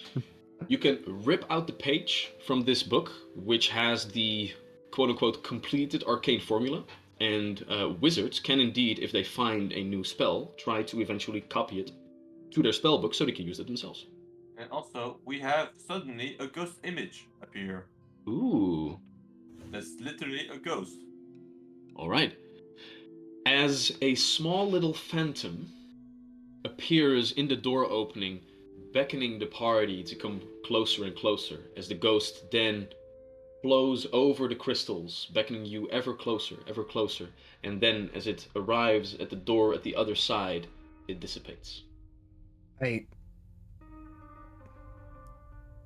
It seems the crystals attract spirits, voices, perhaps Yeah, some other planar presence. Is someone here able to produce a high-pitched sound? I was just about to ask you that. You said that high-pitched sounds can break these smaller crystals. That is my point exactly. I take Nox out. And I go, "Are you excited, buddy? Do you want some food? Do you? Do you want to play with the crystals? But not too close, just play near the crystals, okay?" And I'm trying to get him all excited so he does that monkey screech thing. Go ahead and make me a nature check as you try to handle your animal. The guy is just on the other side of the door humming and doing whatever, and we're just like screaming here. I mean, that makes sense though, I guess. Nature is a -1 for a total of 5. 5. As Nox is your familiar, you do get him excited as he begins to louder and louder, and as he does so, you do indeed, from the other side, see the one crystal closest to you, like the one to the lower left on the battle map, begin to shudder in place a little bit, as small bolts of electricity arc from it to the larger one, and now also to sides on the ground. It seems to be working, but it's not quite there yet. I give him a little bit of food, because I have my stuff now, Mhm. and I join him in the excitement of making mucky noises. Um, And I go as high and as pitchy as I probably can. Stop. It's not working. Stop, please. It is working. Are you blind? May I? I have an option that will give all of us much less of a headache. You're giving me a headache. And I give Nox some extra food and I pet him and I say, you're a good boy. Nox is completely happy. He didn't really understand why we were screaming, but like, dude, I don't know food? what's happening, but I am excited. 2 food! Oh my god! Hell yeah. All right, so Tarush, Well, before you do so, Fair. I just saw that we had a Inspire. So, with that, a small whiff of energy from the artifact enters Edge's body. So with that, Edge, just go ahead and just make me a straight-up Constitution check. Just roll a d20 and your Constitution modifier and a +5 from the Inspire. Constitution modifier is not a lot. So that's a 5 + 1 + 5 from the Inspire. It's a 10. 5 No. + 1, 11. 11. Nah. It seems that still, with your high-pitched screech together with the one of Nox, the crystal does indeed shudder, but the amount of energy just isn't enough to really get it to burst. Although, the Inspired did annoy Tarush even more than you would have done I without it. take So, that. so I call it a win. I call it a Yes, win. it's a win, definitely. Thank Alright. you, Olaf. oh Thank god, is this already going to be our party attitude towards me? I've like, Yes, God. yes, you're the annoying one. You're the one who's gonna get shit on. I'm sorry, That's- I'm you the annoying one established here? I'm Yes. the annoying one here? Yes. Okay, Yes. that's fair. That's fair. that. So Tarush, Tarush, you had another idea. Yes. Tell us the thing. So, I have the spell prepared because I don't really have any combat things, but I do have an alarm spell prepared. And I can choose for the alarm spell to produce a loud bell sound upon trigger. I like it. So Tarush stands there and he kind of knocks his staff into the ground, and energy gathers up as he whispers a few words, and I get as close as I comfortably can to the crystals. Yeah. What is the range on the alarm spell? Oh, that is also a good question. It is a touch range, but it is a 20 Okay. feet burst, but yeah. So I want to Alright. get as close as I can and just like put it on the ground. How And close while do he you want to does get? this, I'm gonna take cover. I Just in want to case. cast shield on Tarush. All right. So as Tarush walks Sure. forward, now that you have your magical apparatuses at your disposal as well, Olam, you at least stretch out your hand, and a little bit of the sparkling fur that you have, those sparkles now also pass over to Tarush as a shield of shimmering energy emanates from his body to give him a little bit more protection. You are not a wizard, are you? No. But go get him, Panther. Well, we can talk about that. Very well. So Tarush nervously walks forward, and he gets like just a few feet away. Well, yeah. So how far out do these electrical arcs spread? Make a perception check for me, please. That's fair. That would be 19. 19. All right. So, while Edge and Nox didn't really get one of the crystals to explode, it did rile it up a little bit. Because up until now, you only saw the arcing electricity between the large cluster in the middle and the smaller ones on the side. But when it was riled up, it seemed to lash out to all different sides. And you saw that all of the arcs would get out approximately 10 feet. Okay. So you figure with that information that you could probably make it up to here, but if you would get any closer, things would get nasty. Up to where? Sorry? I just moved your character over there. Oh, really? Only there? Okay, fair enough. Yep. Yeah, 10 feet from the crystals. And you can see like the squares are 5 feet squares. All right, so Up until there, you're safe. So I guess I'll use the square adjacent to me, as close to the crystals as possible, to create a 20 feet burst there. I don't activate the alarm spell yet. So do you mean here? Or... Yeah, so I basically I just stand there and I put it in this square. Oh, right, yeah, you cast it in front of you, of course. Yeah. Yes. Right. And I put, well, any physical movement other than my own as a trigger. And I carefully walk back, grab a little pebble, and I stand inside the other room because I'm not sure what's going to happen, and I throw the pebble. All right, and trigger the alarm. With that, as you step closer and you outstretch your staff to cast the spell, a small jolt of electricity does enter your staff as you are really under grasp of it, and it does annoy you a little bit, but you know that you have cast the alarm spell as close as you can without actually inflicting damage upon yourself. And with that, you take a couple of steps back, the pebble is thrown, and as it lands next to your alarm spell, from that same space that you cast the spell, bing! The loudest, highest pitched bell that you can think of begins to emanate from that place. And as the 20 feet emanation envelops a pretty substantial part, you can see that 1, 2, 3, 4 of these crystal spires, one by one, begin to vibrate and explode in crystal shards, releasing a small cloud of electrical currents all around. But as you guys are nowhere to be seen, all of you seem to be safe. And now, those electrical arcs are only emanating from the small crystals towards the larger one. And as you can now see that the large crystal itself on the side that you guys are looking at doesn't have any electrical arcs coming from it, you begin to realize that the smaller ones might be feeding the larger cluster in the middle. And you feel pretty safe taking a step forward. That was really smart, Tarouche. We really could use that. Okay, so we have 2 more how are we gonna... We should get rid of the...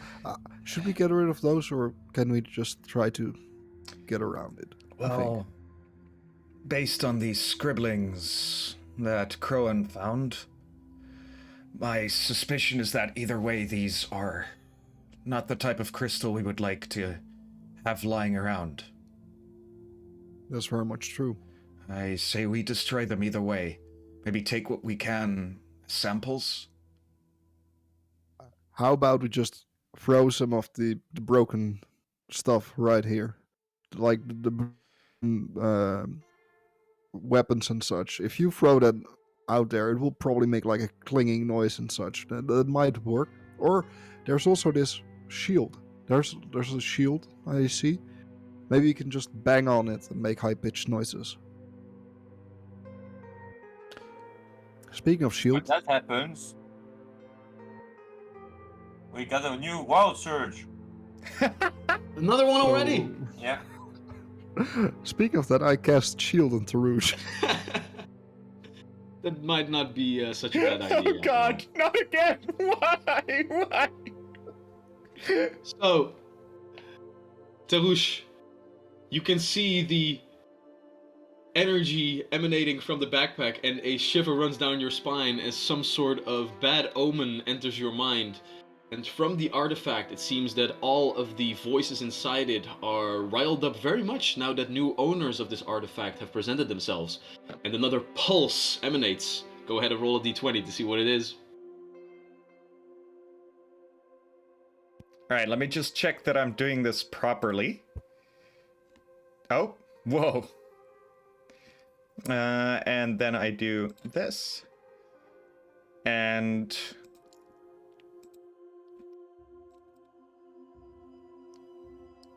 What do we that have? would be a 12. A 12. All right. So, with that being said, the pulse of energy emanates across all of you. And you're in luck that this place is big enough to carry all of your grand statures, as each and every one of you begins to grow in size as an enlarge spell is cast upon you. And that one spider doesn't seem all that bad anymore. So, Does Nox grow too? I mean, yeah, Nox would now turn into a medium-sized creature from a small-sized creature. As My rat's actually tiny, I believe, so he will go Oh. to small then. to a small size. All right, so all of you whoop, now almost bump your head on the ceiling. You guys are gigantic. Although, to be clear, these icons on the floor, those are not your actual size. Those are like 10 by 10 feet square, so 3 by 3 meters. So even if you are enlarged, like you might be like 3 to 4 meters tall, but you're not like 3 meters wide. Those are the spaces that you need to like move freely about, but you could still easily squeeze through the door opening, for example. Or Mideko as a point, do we still fit through the door? yes, that's what I'm Okay. saying. Like, your statures are like these squares are 3 by 3 meters. So that means like even if you are enlarged, like you will be 3 to 4 meters tall. So you still need that whole square to like function normally, like in combat, for example. But you're not 3 meters wide, so you can easily like squeeze through the door and such. Like people are not blocks. People are taller than they are wide or long. So Cohen quite liked the idea of banging on a shield and just now is taking the shield that he found, taking the mace, approaching bravely the crystals very bravely and just banging on the shield. All right, so Crowan, you step into the room Yeah. in your gigantic form. Wait. Can I cast shield on him before he goes? I'm not. You did. Okay. I'm not in a hurry. Poof. Crowan steps a couple of steps forward, the shield in your hand now looking more like a guitar pick than an actual shield. You can easily slam it with some sort of weaponry that you have. Go ahead and make a performance check for me. See if you can get the pitch right. In the You see- meantime, Tahush is just kind of like, oh, my back. Oh, I am so not comfortable. Why? Why is this happening? What is going on? This is not normal. As your friend begins to smack a shield, that was a dirty 20? Yeah. Ooh, nice. It seems that in your large form, it is easy to get like the shield in two of your fingers and ping! And eventually, after slamming it a couple of times, you do indeed see the crystals beginning to shudder violently, and then the last two crystals also slam into nothingness. And with that, a last cloud of electrical energy emanates from these two destroyed crystals, but then the entire room grows silent. Although you can hear from the other side of the door, in the distance, some people having some sort of conversation with each other. Let's have a discussion with the guards here. I do not like the way we have been treated. Yes. Wait, are we still manacled? No, you guys got rid of the manacles in the previous room, where you had like Okay. the hammer and chisel to get rid of them. Oh, right. Right, people, I think that we should head into the next room, but I think we should be prepared. There might be people, they probably won't be happy that we're out and that were this big.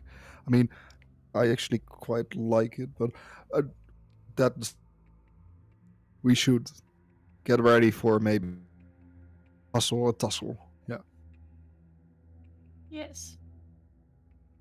I'm ready. I'm always ready. Me and the boys, we roughhoused a lot on the farm. I love that rough house. I'm gonna use my tremendous size to basically break the door All right. with So, Crowan, a man of action, not only does he get rid of the crystals, but he also walks around this large cluster and gets towards the door. And the door isn't locked. Yeah. So, with ease, you push it open, although this door is also left into a little bit of disarray. No. Oh. He said he wanted to bash the door. Oh, yeah, of course. I'm not gonna open it. I'm gonna make Excuse me. one opening. Who am I to get in the way of my players? So, with that, as you kick open the door, I will say for the sake of this, that just succeeds, because you're gigantic. You are led into another room. A large set of staircases indeed go upward towards the next area. Let's get the rest of you, because I would say that all of you are gathered here with your companion, at least in the vicinity. As Actually, Tarush would like to stay behind for a moment and try and examine the big crystal while they go on. Very well. So Tarush, you would be situated here, I think. Edge, already put yourself in your position. Jack, where would you like to be? I think. Let me have a quick look at the map. I think I would be following last, except for Tarush, of course. So I would be following the group, but also keeping an eye out on Tarush. I mean, I don't want to. I think it's safe where we are right now, but I don't want him to get hurt again and probably die. Well. All right. So with the last door splintered to shreds, you can hear running from the stairs, and then coming into view, the very jailer that brought you here. And as he steps from the stairs, you can see that he is not only wearing his jailer's tunic, not only getting ready a large club in one hand, but is also wearing a staff that is gnarled wood that eventually turns into the same crystals that you have seen throughout these catacombs. And it just says, "What the fuck are you guys doing here? What kind of noise? I had to tell the guards that I had everything under You're out? You're giant? No matter. I will kill you right here." And with that, I would like all of you to roll a perception check, except for you, Crowan, because you kicked the door in. I would like you to roll a athletics check, and that will be the way to make sure what our turn order will be in this combat scenario. 15. 15. Ooh. 15 as well. Guys, there are more numbers. Yeah, Not like 15. 11. Like 11 for Jacques. Oh, no, wait, no, that's 11. All right, Edge. 4. Another dice is going to jail. Again, this is the die you guys gave me. It gives me nothing but shit. Oh You dear. have to load it up with positive energy. I don't have any. Yeah, that's also our bad. Yeah.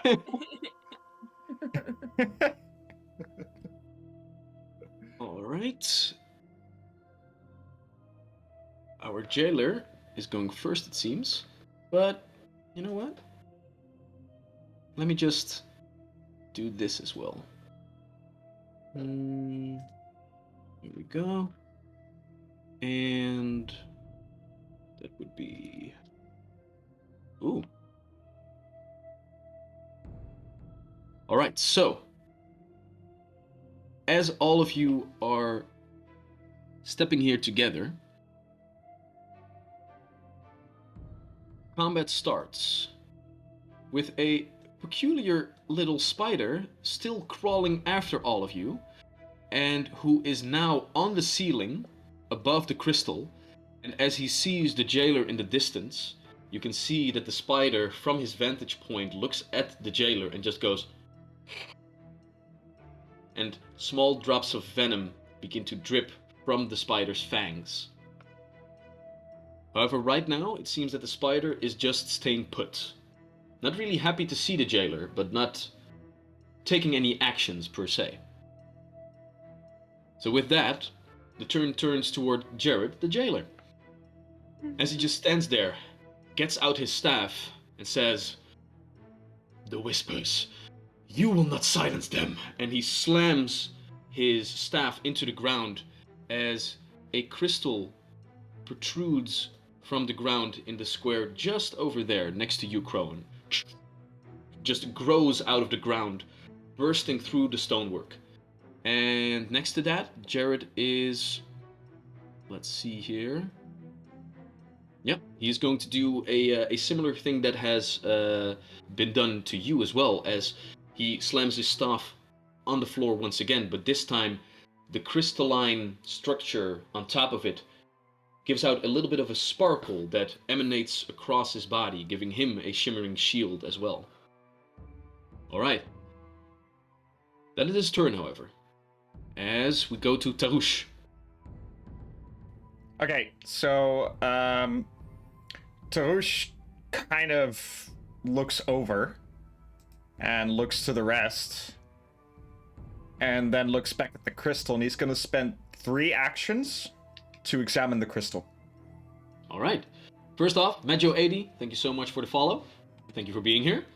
And Tarush, go ahead and examine the crystal. Go ahead and make another Arcana or Occultism check for me. Let's go for Arcana this time.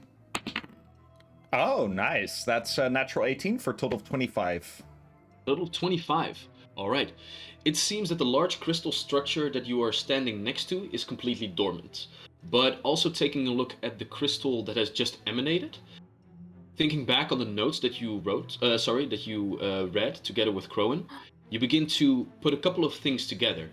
You saw that as Jared summoned this crystal from the ground, it also vibrated a little bit, together with the large crystal structure that you were next to. You begin to think, if he summons another crystal, that other crystal that he already created might become a problem to people that are close by. Alright, So while the crystal itself didn't do anything, you feel like that might be a ticking time bomb. Alright. So yeah, Tarush screams that. Destroy those crystals! This big one's reacting to it. And I guess that's my turn. Alright. Tarush giving some combat intel. We turn our attention to Crowan. Oh, wait a second. Do I get more movement when I'm bigger? You do not get more movement. Wait a second. What is going on here? Excuse me for a second while my combat order is a little bit weird. So we have Tarush over there. Wait. Okay, so it seems that my initiative order is a little bit fucked up.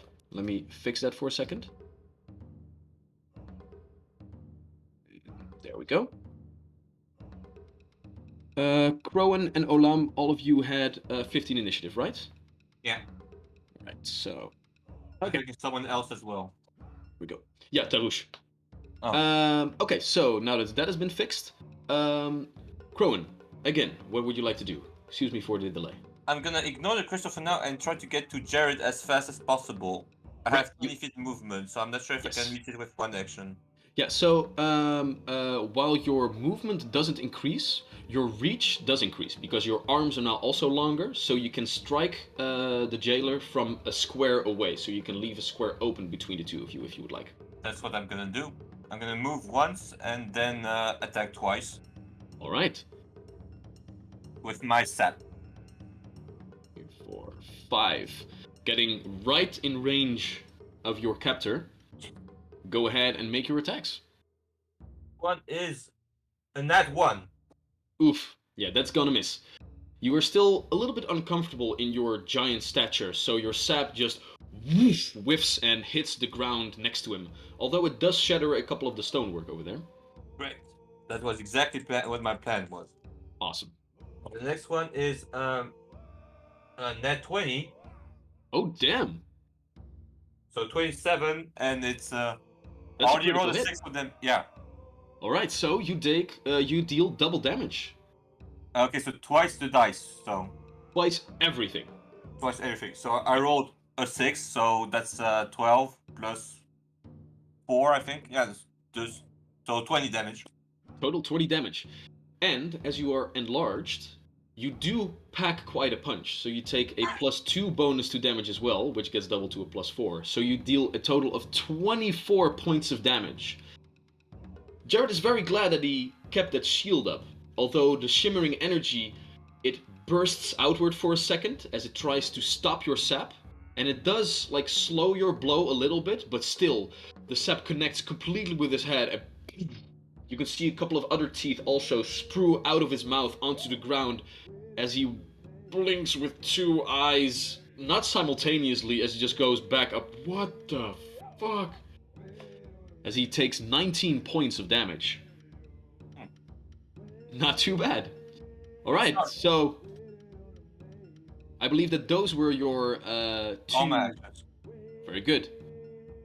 Alright, so at the end of Crowan's turn, we turn to Olam.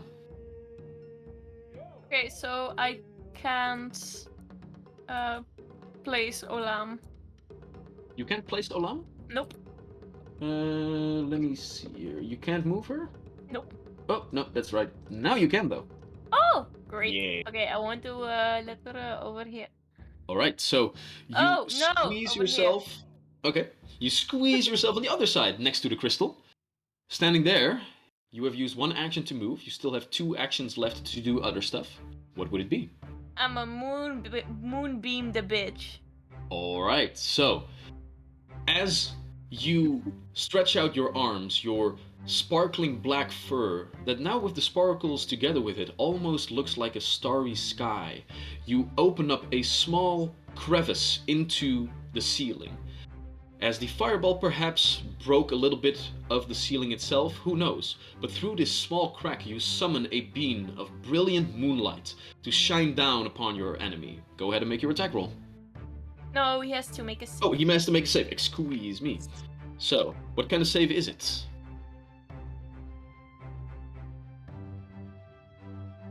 That's a good question. No, I do have to make a roll. Here we go. Go see if you hit. New character, yeah. Oh my god, that's a 1. Oh, so it was so glorious that you found a nice little crack in the ceiling to summon your moonbeam, and it shines directly next to the jailer. I mean, it did burn like a small little piece on the ground, but no damage is done, however. I'm sorry. Great. No, that's okay. I'm fine. Oh, and Olam seems to be floating a bit more than she did before. Ooh, what happens? Well, you can see the stars that seem to be in her fur shine a little bit brighter, and with that she grows a little bit lighter. Nice. Rhymes, so it's true. So after using her magic, Olam becomes a little bit closer to the starry sky up above, both in appearance and in effects. Nice. Alright, so Olam, you stand there, your spell cast, missed however. We turn our attention to Jack. Jack, still standing there, you see 2 of your friends rush out into the fray. What do? Well, I look at my familiar Jesse on my shoulder, and I look at the people standing there, and I say, I think we can use some help. And I start casting for what I did just now, quite a big spell, and you can swear that Jessie is also moving her paws a little bit. As I cast Summon Animal, and I cast Ooh. a giant next to the jailer. A giant what? Sorry? Just a A giant. giant rat. A giant rat. Nice. Yeah. So like, actually, now that it's Amazing. the same size as Jessie is, because it. Indeed. Yeah. All right. So let me just get. You know what? I don't have a rat token. However, I do have something way better. And that is a llama token. Oh, Oh, that works. There we go. So, a duplicate of Jesse apparates seemingly out of nowhere with different wisps of energy collecting and maybe forming the rat, maybe opening a portal to summon it, who knows, but there stands the rat. And it's free actions. Do I also get to command it at this point? So, I believe Yes. so. Yeah. So upon summoning a minion, you immediately get to order it, which means that it gets to take 2 actions. Cool. Alright, so what would your giant rat do? Well, it's a rat, so I'm just gonna try to attack 2 times. Okay, so let me... do you have the stats of the rats? Yeah, I have the stats of the rats. Oh, Yeah. awesome. Glorious. So it's 2 jaw bites. Okay. Let's see if those hit. Ooh, the first one probably will. That's a 25. 25. It's Yeah, gonna that'll add hit. them up. I get this old vibes. Oh, the second one probably won't. It's a -5 on the next Correct. attack, right? Yeah. Yeah. Okay. It's gonna be an 8. 8. The 8 misses, I'm afraid. So as the rat is summoned, Jared still doesn't really know what's going on, and the rat lunges forward and bites into his forearm, but then Jared, pushes him off again, and as the rat tries to bite again, he just pushes his crystal staff into the mouth of the rat and pushes him down again, but not before he gets a nice bite on his arm, so roll hit damage for that. And even worse than he imagines. That's gonna be 7 points of damage. Oof. 7 points of piercing damage. Mm-hmm. Plus that it in filth fever. Oh, damn, so he needs to make a save, or he will Yeah. be diseased. Alright, so that is going to be a constitution save of... he is Fortitude inspired though. save. fortitude save Yeah. of He is 16. inspired. Oh! So in What that is- case... Yeah, so in that case, it will be a 21. A 21. He makes it. It's Alright, not it's not a critical success, but he makes it. Nice. Okay, so as the rat bites down into Jared's arm, it seems that the artifact that you guys are carrying with you doesn't really like a one-sided fight, as a whiff of green energy floats from it towards Jared and empowers his body as his arm pushes out the diseased saliva of this rat and makes sure that at least he will not die of any sort of fever. Alright. And I think that will be your turn, correct? Yeah, that's it. Nice. As Jack's turn ends, we turn our attention to Edge. What would you like to do with your life? Edge walked through the door, turns to Olam, and said, "That was beautiful. You're beautiful. Don't let anybody ever tell you anything different." And then I walk past, I think it's Crowan, yes? If I can. Wait, I have how many movement? I have 30. So that would be 1, 2, 3, 4, 5. Somewhere over here. 6. This one's the 6. Do I stand there or there? I will say, right where you're standing now, you are halfway into closed cell doors. So for Right. that, it would be too small a space for you to effectively combat. But I will allow you, if Crowan accepts it, to basically push Crowan away so that both of you can Right. stand side by side. Yeah. Yeah? Sounds good. Alright, so as Edge walks towards you, they use their momentum to push you out of the way as your last sap strike hits him right on the head, and Edge pushes you aside, and now Edge, you are standing at the ready to do whatever you would like. He is within 5 feet or 10 feet? He is now within 10 feet, but because you Within 10 are feet. larger, your reach Oh, is right, now of 10 course. feet. Same as with our friend Crowan. Well, yeah, I'm gonna try to hit him in the face with my tail. Yeah, the magic surge taketh away, and the magic surge giveth. Ooh, that's not a lot. That's 11 to hit. 11, not enough, I'm afraid. As you also I'm don't big really have... and Yeah, clumsy. Yeah. You don't really get a hang of this new size of yourself. So the first strike, woof, whiffs over his head. We still have one action left, I believe. In that case, yeah, I'll just take an unarmed strike whack at him. Woof. All right, go ahead. That's a little better. 13. 13, still not enough, I'm afraid. Yeah, no, the dice fucking hate me today. Yeah, Jared has already taken a beating and he is really defensive right now. His shield spell got obliterated by this giant standing in front of him. You can also see that he's looking back because seemingly he doesn't want the other guards to find out what is going on down here after a large fireball explosion and now 5 giants are on the loose.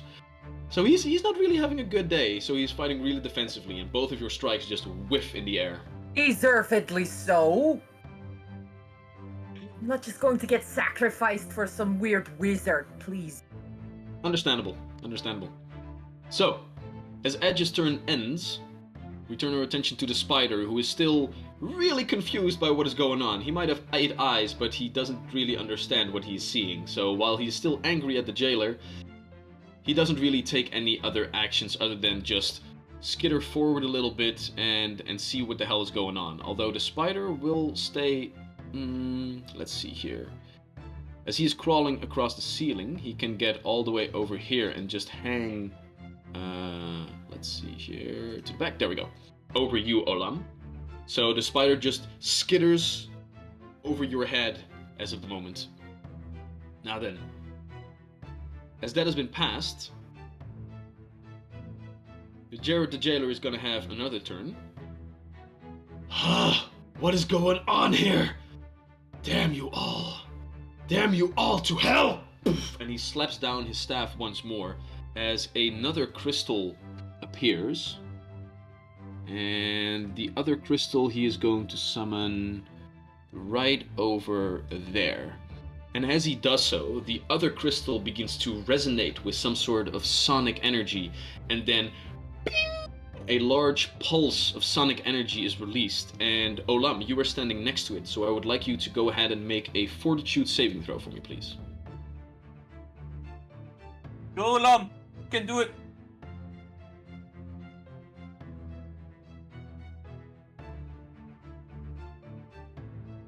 $18. 18, that is a save.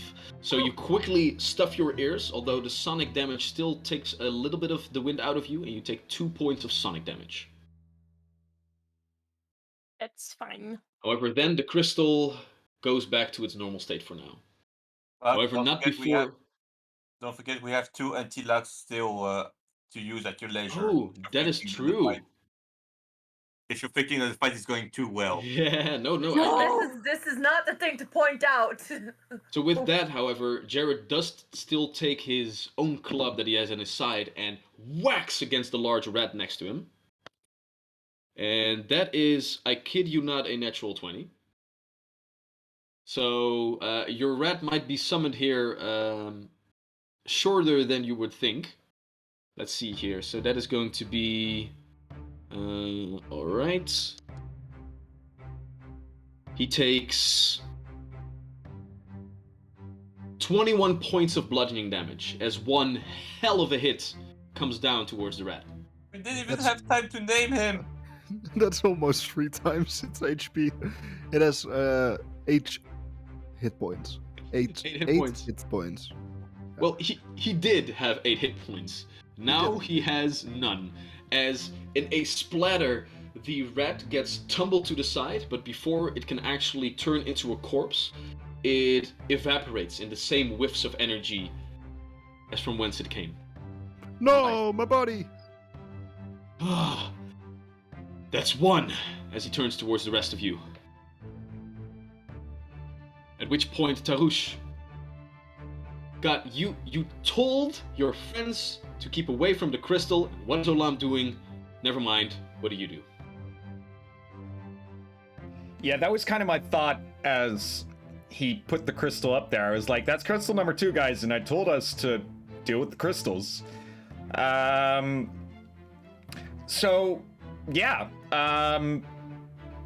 I guess that shield is still lying there.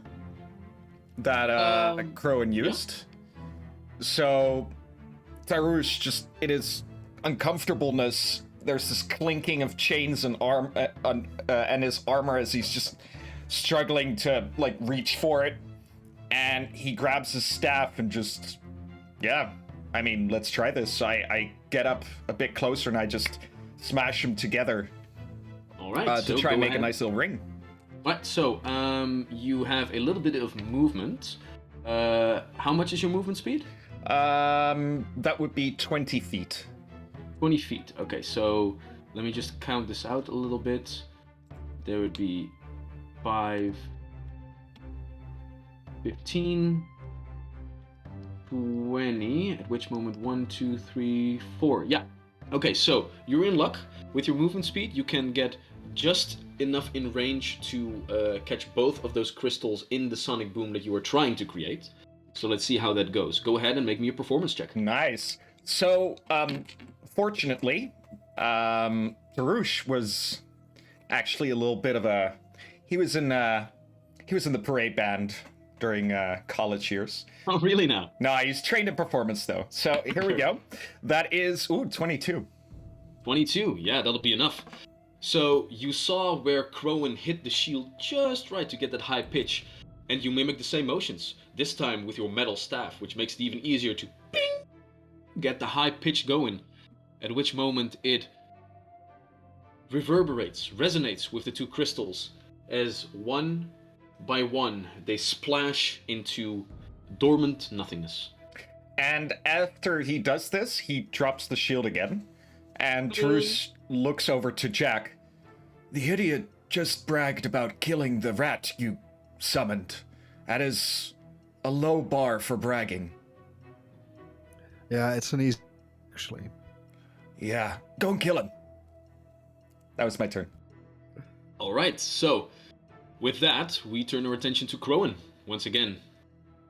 With Crowan's booming voice, he exclaims, "Your underhanded schemes will feel the foot of justice!" And after that, he's gonna attack twice, but that's basically an attempt to intimidate him. Alright, so you're going to try and demoralize him, so go ahead Yeah. and roll an intimidation check for me. 11. Do I get a bonus by being bigger?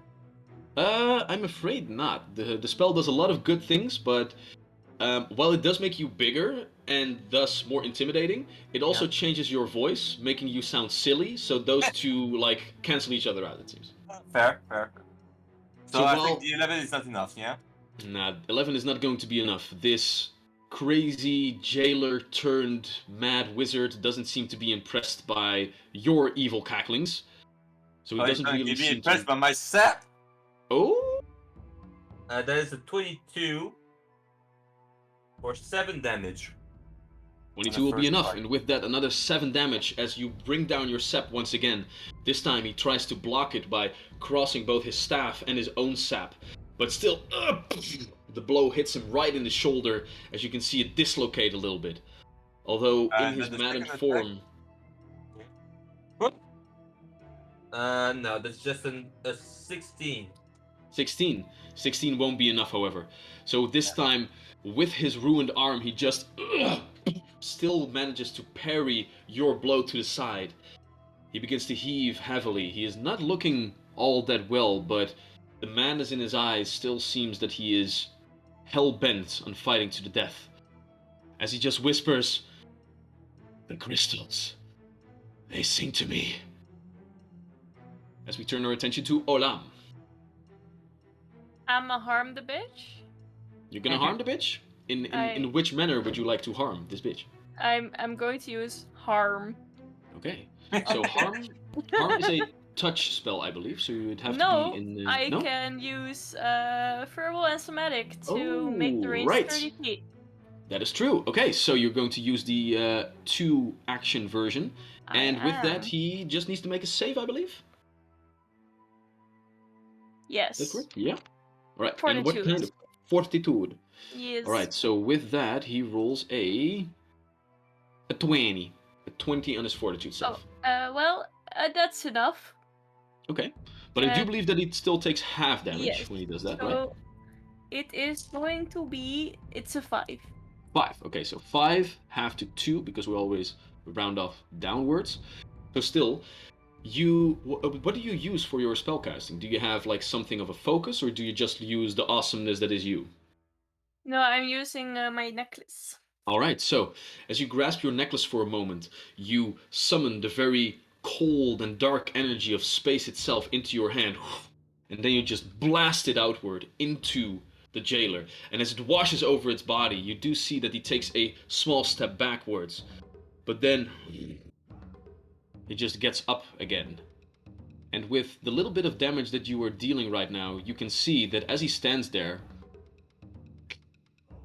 a small shard of crystal just protrudes from his head, and you can see that his own eyes are glassed over a little bit. We have a beautiful ghost sound happening, though. Oh, snap. Yeah, I like that one a lot. So, as this is happening, you see that from Edge's backpack, a small whiff of green energy appears once again, and as it floats outward towards you, Olam, passes you, it explodes into the face of the jailer. And as you hear the most horrifying, high-pitched screech that would not only put shivers down your spine, but break any piece of glass or crystal that might be near, you can see that with that, the jailer himself, is stunned for a moment, as the blast seems to knock the wind out of him, as the small crystal that just protruded from his head also blasts into small shards, and the jailer takes a couple of steps back.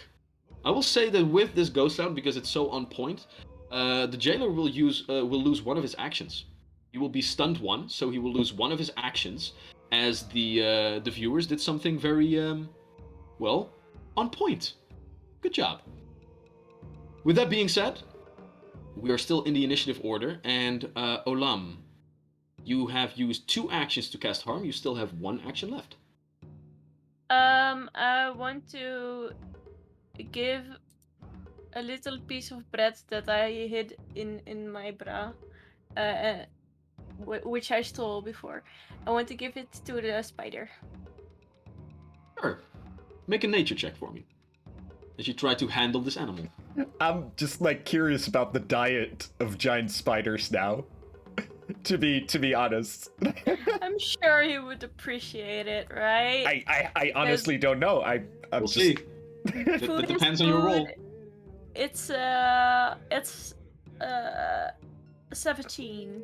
17. Yes. That is indeed pretty good. The spider, still like looking at the jailer, now perches his head towards you as a small piece of bread comes from, well, he's hanging from the ceiling, so comes from up top him, and he goes like, ooh, tuk, tuk, and 2 legs, nibbles it a little bit, and then looks towards you, and then looks towards the jailer. Alright. Yes. With that, Jack, you have summoned a rat, it has done his deed, and then the rat got pummeled into oblivion. What do you do now? Well, don't you see, DM? It's like these are scattered with rats. And I look at Jesse and I say, Jesse, it's big time moment. And I cast a free action called, let me have a quick look what it was called again. Drain Bonded Familiar. Because my familiar is bonded to me, I can empty 1 spell into my familiar. It has to be a concentration spell, so naturally it would be summon animal again. So I summon another giant rat. Very well. Back from the dead, like, no, just one more time. So after your magical energy got depleted, you still had some stored energy in your familiar rat, so you use that energy, blow up. and with that you use your action once again to summon another rat. And you can get this rat that is being summoned. He just forms there from all this energy, and you could swear that he looks around like, I've been here before. The rat not only looks around, but then he realizes who he's standing against, and he snarls bitterly as he remembers being hit by the same fellow. Although Hey, you know now what- Jared the jailer does look a little bit more zombie-like. Well, Red does when he's angry, he bites. So I'm gonna do 2 attacks again. And somebody in chat pointed out that the jaw attacks are agile. So it's only a -4 on the second attack. Indeed. Very good, very good. Oh. The first one is not gonna hit. That's only a, what was plus? That's only a 10. 10 will miss, I'm afraid. 10 will miss. As the rat tries to bite into the arm, but as you can see, the jaws strip away a little bit of the flesh. There is nothing but crystalline stonework underneath. Oh. And then for another time. Oh, that might hit actually. So it's -4. That will be an 18. 18 misses, I'm afraid, as well. Sad. As the exterior of this jailer is now becoming a little bit more hardened. But the rat is still there. Yeah. Alright, so. That's my turn. Very well. As your turn ends, Edge, this is not your day. Let's make it your day. What are you gonna do? I know what I want to do, but I don't know if it's going to work. See what happens. I mean, that's basically my sex life, so, you know, just keep going. Fair enough. All right, I would like to try and grapple his face. Okay. So with that, let's see here. I think that is a... was that an attack roll? Okay, let's see here. How does grappling work again? So many rules in this game. That's another die. Oh, Yes. I still know that from heart. Yeah, no, it's athletics. So go ahead and make an athletics check for me. That's 6 total because 3 dice hate me. See Oof. how number 4 does. You have a hero point. You have a hero point. I have a hero point. I'm gonna roll it again with a different die. There we go. Oh, that's way better. That's a 19 total. Okay, so with that, due to a hero point bestowed upon you by the chat, a whiff of green energy enters your body and you immediately use it as you grab the head of this jailer, but you can feel that the crystalline hard structure of his skull is already pushing into your fingers and you're about to slip off as the green energy envelops your hand and you grab him. You have now in your possession the head of a jailer. Sort of. Right. He is grappled. I'm going to scream at him as high pitched as I can, Fair enough. hoping that Nox might join me because he's still kind of in my hair. You can use an action to give Nox 2 actions. So if you would you have used 1 action to grapple him, I will say you can use your last 2 actions to scream together. Yes, let's do that. Yeah? Alright. So I just do the monkey, woo, woo, woo, woo, woo, and I go higher and higher and higher. Nox comes out of your jacket for a moment, realizes, why is everything so small? Oh, we're excited, we're excited, we're excited! So, go ahead and, let's see here. Yeah, this ain't really a performance. Just go ahead and make another constitution check for me. And I'm gonna... That's a natural one. That's an... Aww. And that's a 5 for Nox. So while you guys are in your larger stature, you try to make high-pitched voices, but it just comes out as ooh, ha, ha, ha, ha, ha. Yeah, I was afraid of that. Good idea. Not the greatest of executions. I'm gonna keep holding on to him. Oh yeah, you have him grappled. So he can move away until he uses an action to actually escape from you. Good. Alright, so ends the turn of Edge, and so starts the turn of our benevolent spider. Realizing that these strangers that entered into his quote-unquote lair are actually giving him food, he realizes that perhaps it is time to fight for his own survival. As the spider moves towards the other side of the room, daintily lets himself fall down with a string of spider silk, and as he gets closer to this jailer that is now also grappled by Edge, hopefully it'll get a little bit easier to put his fangs into him. So, he needs 2 actions to move all the way up over there, and then he's going to try and bite the motherfucker. Ooh! That's a natural 18 for a total of 27. And that is enough. So with that, he does deal another 5 points of piercing damage.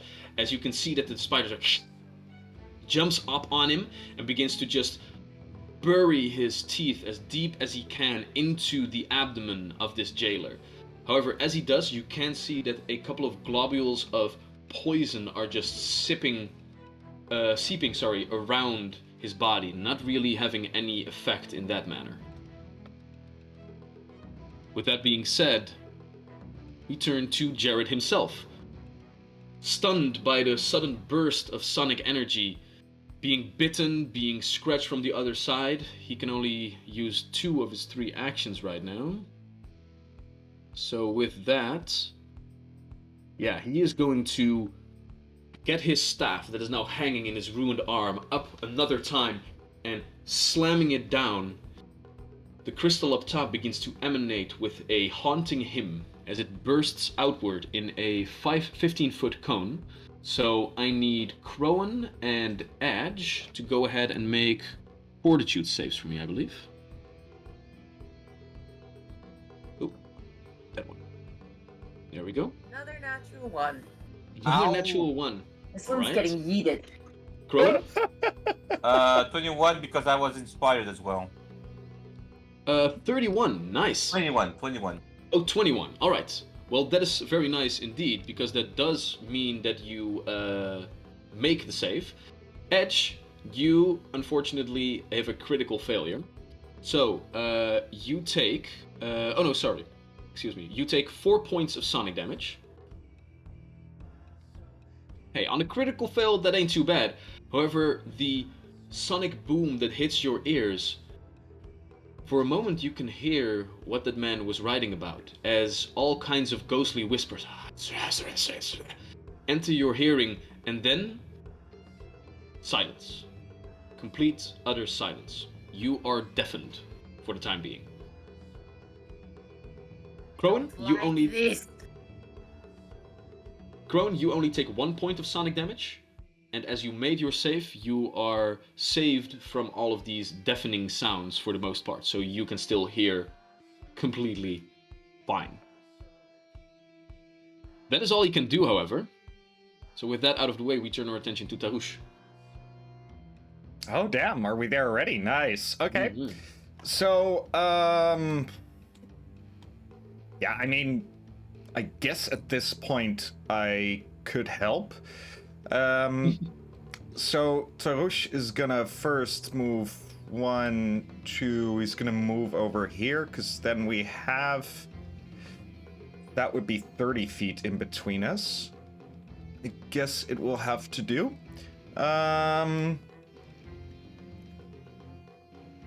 And... Yeah, I don't really have anything at this range, I guess. Well, I guess I could try it. I'm an electric arc that dude. Alright. I don't know if it works because the crystals are electricity, but, you know, might as well. So Tarush gathers some energy from his staff as this crackling orb of electricity forms in his hand, and he just shoots it forward past his friends, and the jailer has to make a reflex save. Alright. Oof. That is a 4 on the die, with his bonus for a total of 14. Nice. That would be an absolute fail. Not a critical, go ahead though. and roll damage. I think that's a D4. A massive D4. 1. Plus 4. So that would be 5 damage. Alright. Tarush, how do you want to do this? I just came in and stole the kill. Nice. Yeah, you're a motherfucker. So yeah, I mean, the arc just hits the guy, and electricity courses through him as he just starts shaking, and Tarush holds it for a second, gathering his last bit of strength, until the guy just, like, I don't know, I imagine he shatters into a few pieces as the crystal crumbles, or the cookie, crystal.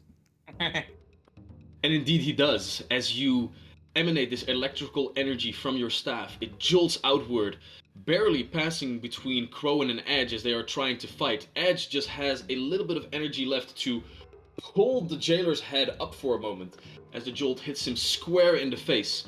They quickly let loose of the head, not to get electrocuted themselves, as the arc of energy goes through it completely, and with it, it leaves behind a shattered form as the electricity eventually subsides, and then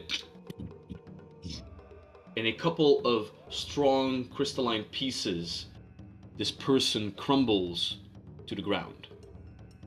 Defeated, dead, destroyed. As he does so, you see the crystalline staff that he had in his hands also fall to the ground, shattering. However, you do also see that as the head breaks off, that there is a beautiful necklace just hanging from it. A small little chain with a beautiful, nice, seemingly crystal-made dragon scale. Like a piece of crystal fashioned into the size of a dragon scale hanging from it. As all of you heave and hoe for a moment, it seems that as the adrenaline fades away, so does the magical enchantment on top of you all, as you slowly turn back into your humanoid form.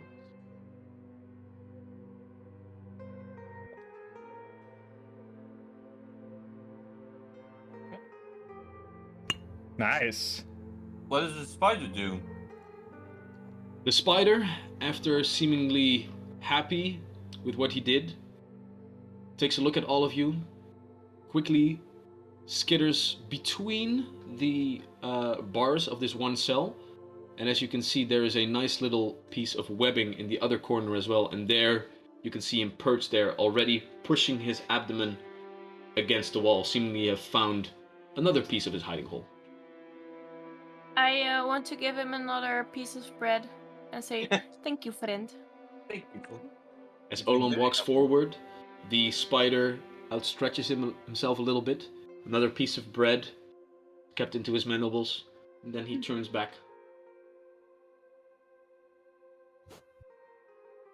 I would just like to verbally thank everyone for sending their good vibes to me. Because these fucking dice, man. I rolled double digits once tonight. You Once. didn't need an anti-lock, it was already there. Fuck.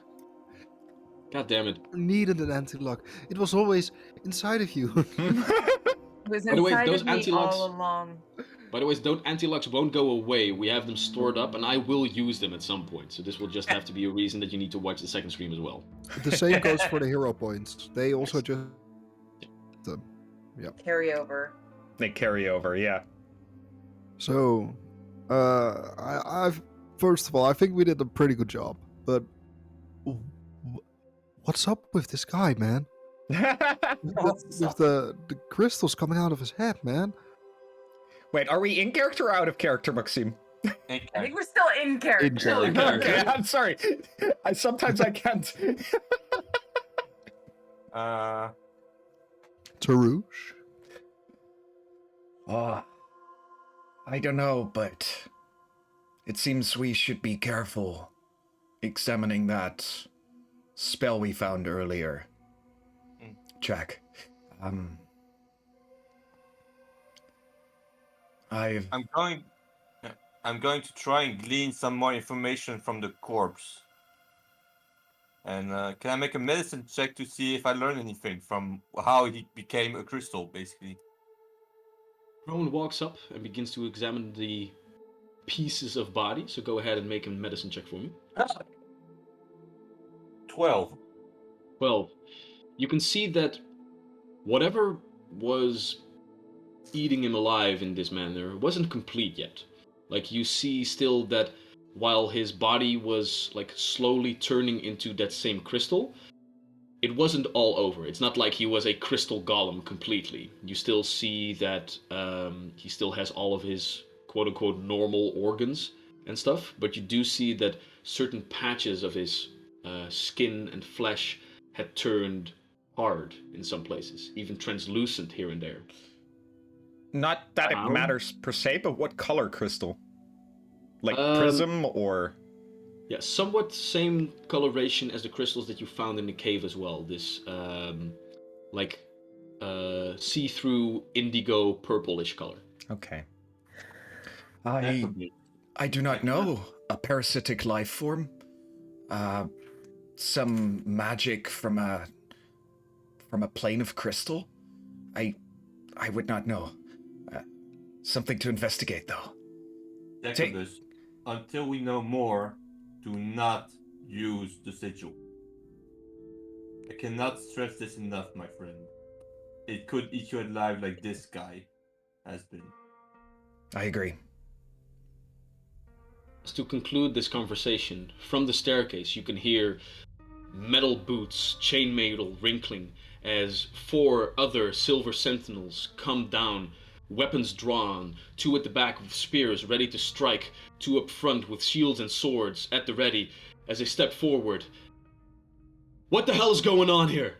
Ah! Giant rat! Go strike it. And that's where we'll end today's session. Okay. No! My second rat! I read. My rat! My second rat! There we have it, people. May I start off first of all, congratulations both Eef and Vincent for their first stream. Yay! We did it! Welcome, We did welcome. it! May I also thank friends, family, strangers to tune into this very first episode. A small taste of what is to come at every Sunday. Thank you guys so much for supporting us in our new launch. At some point we had 50 people watching us. Yeah, that was amazing, Which is a weird guys. feeling. Thank you so much, all of you, for tuning in and showing your support. And for everyone who was active in chat, of course. We love to see all those small little illusions and nice things that actually aid with all of the storytelling. And of course for the Wild Magic Surges, which completely threw anything off base, which is glorious. Which is why it's there. Yeah. Yeah, that was beautiful.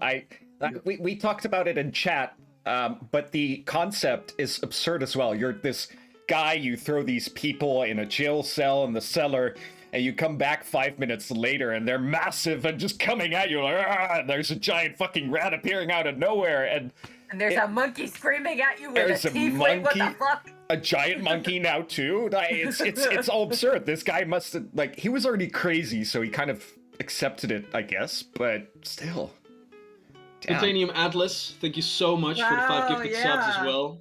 Gifted so many subs. Glorious. A beautiful sign to close out this stream. Thank you so much. Thank you very Damn, much. nice. Indeed. Thanks, dude. So this is basically it for the people that didn't get their anti-lux and other bonuses used. We do have them in stock. I will use them to fuck over the players, don't you worry. But this first session had a lot going on, so I'm afraid that we will have to keep them in store for the next time. So, if you did like what you saw, do follow us on social media accounts such as Instagram and Twitter. We have a Discord, which we hope will be a lot more active now that we started off our campaign once again. Of course, we have the different ways for you to interact during the stream, but next to that, we really like to turn this into a collaborative effort. So for example, with a couple of our very dear viewers, we've also created NPCs that we have put into the world. So we also have plans to create those with our viewers eventually. So if you would like to add those things to the story, also stick around and keep watching. Otherwise, we will see you next week. Yeah. So, for now, enjoy the last hour of your weekend. Have a very good night, and hope to see you next Sunday. And this one's for Joyce.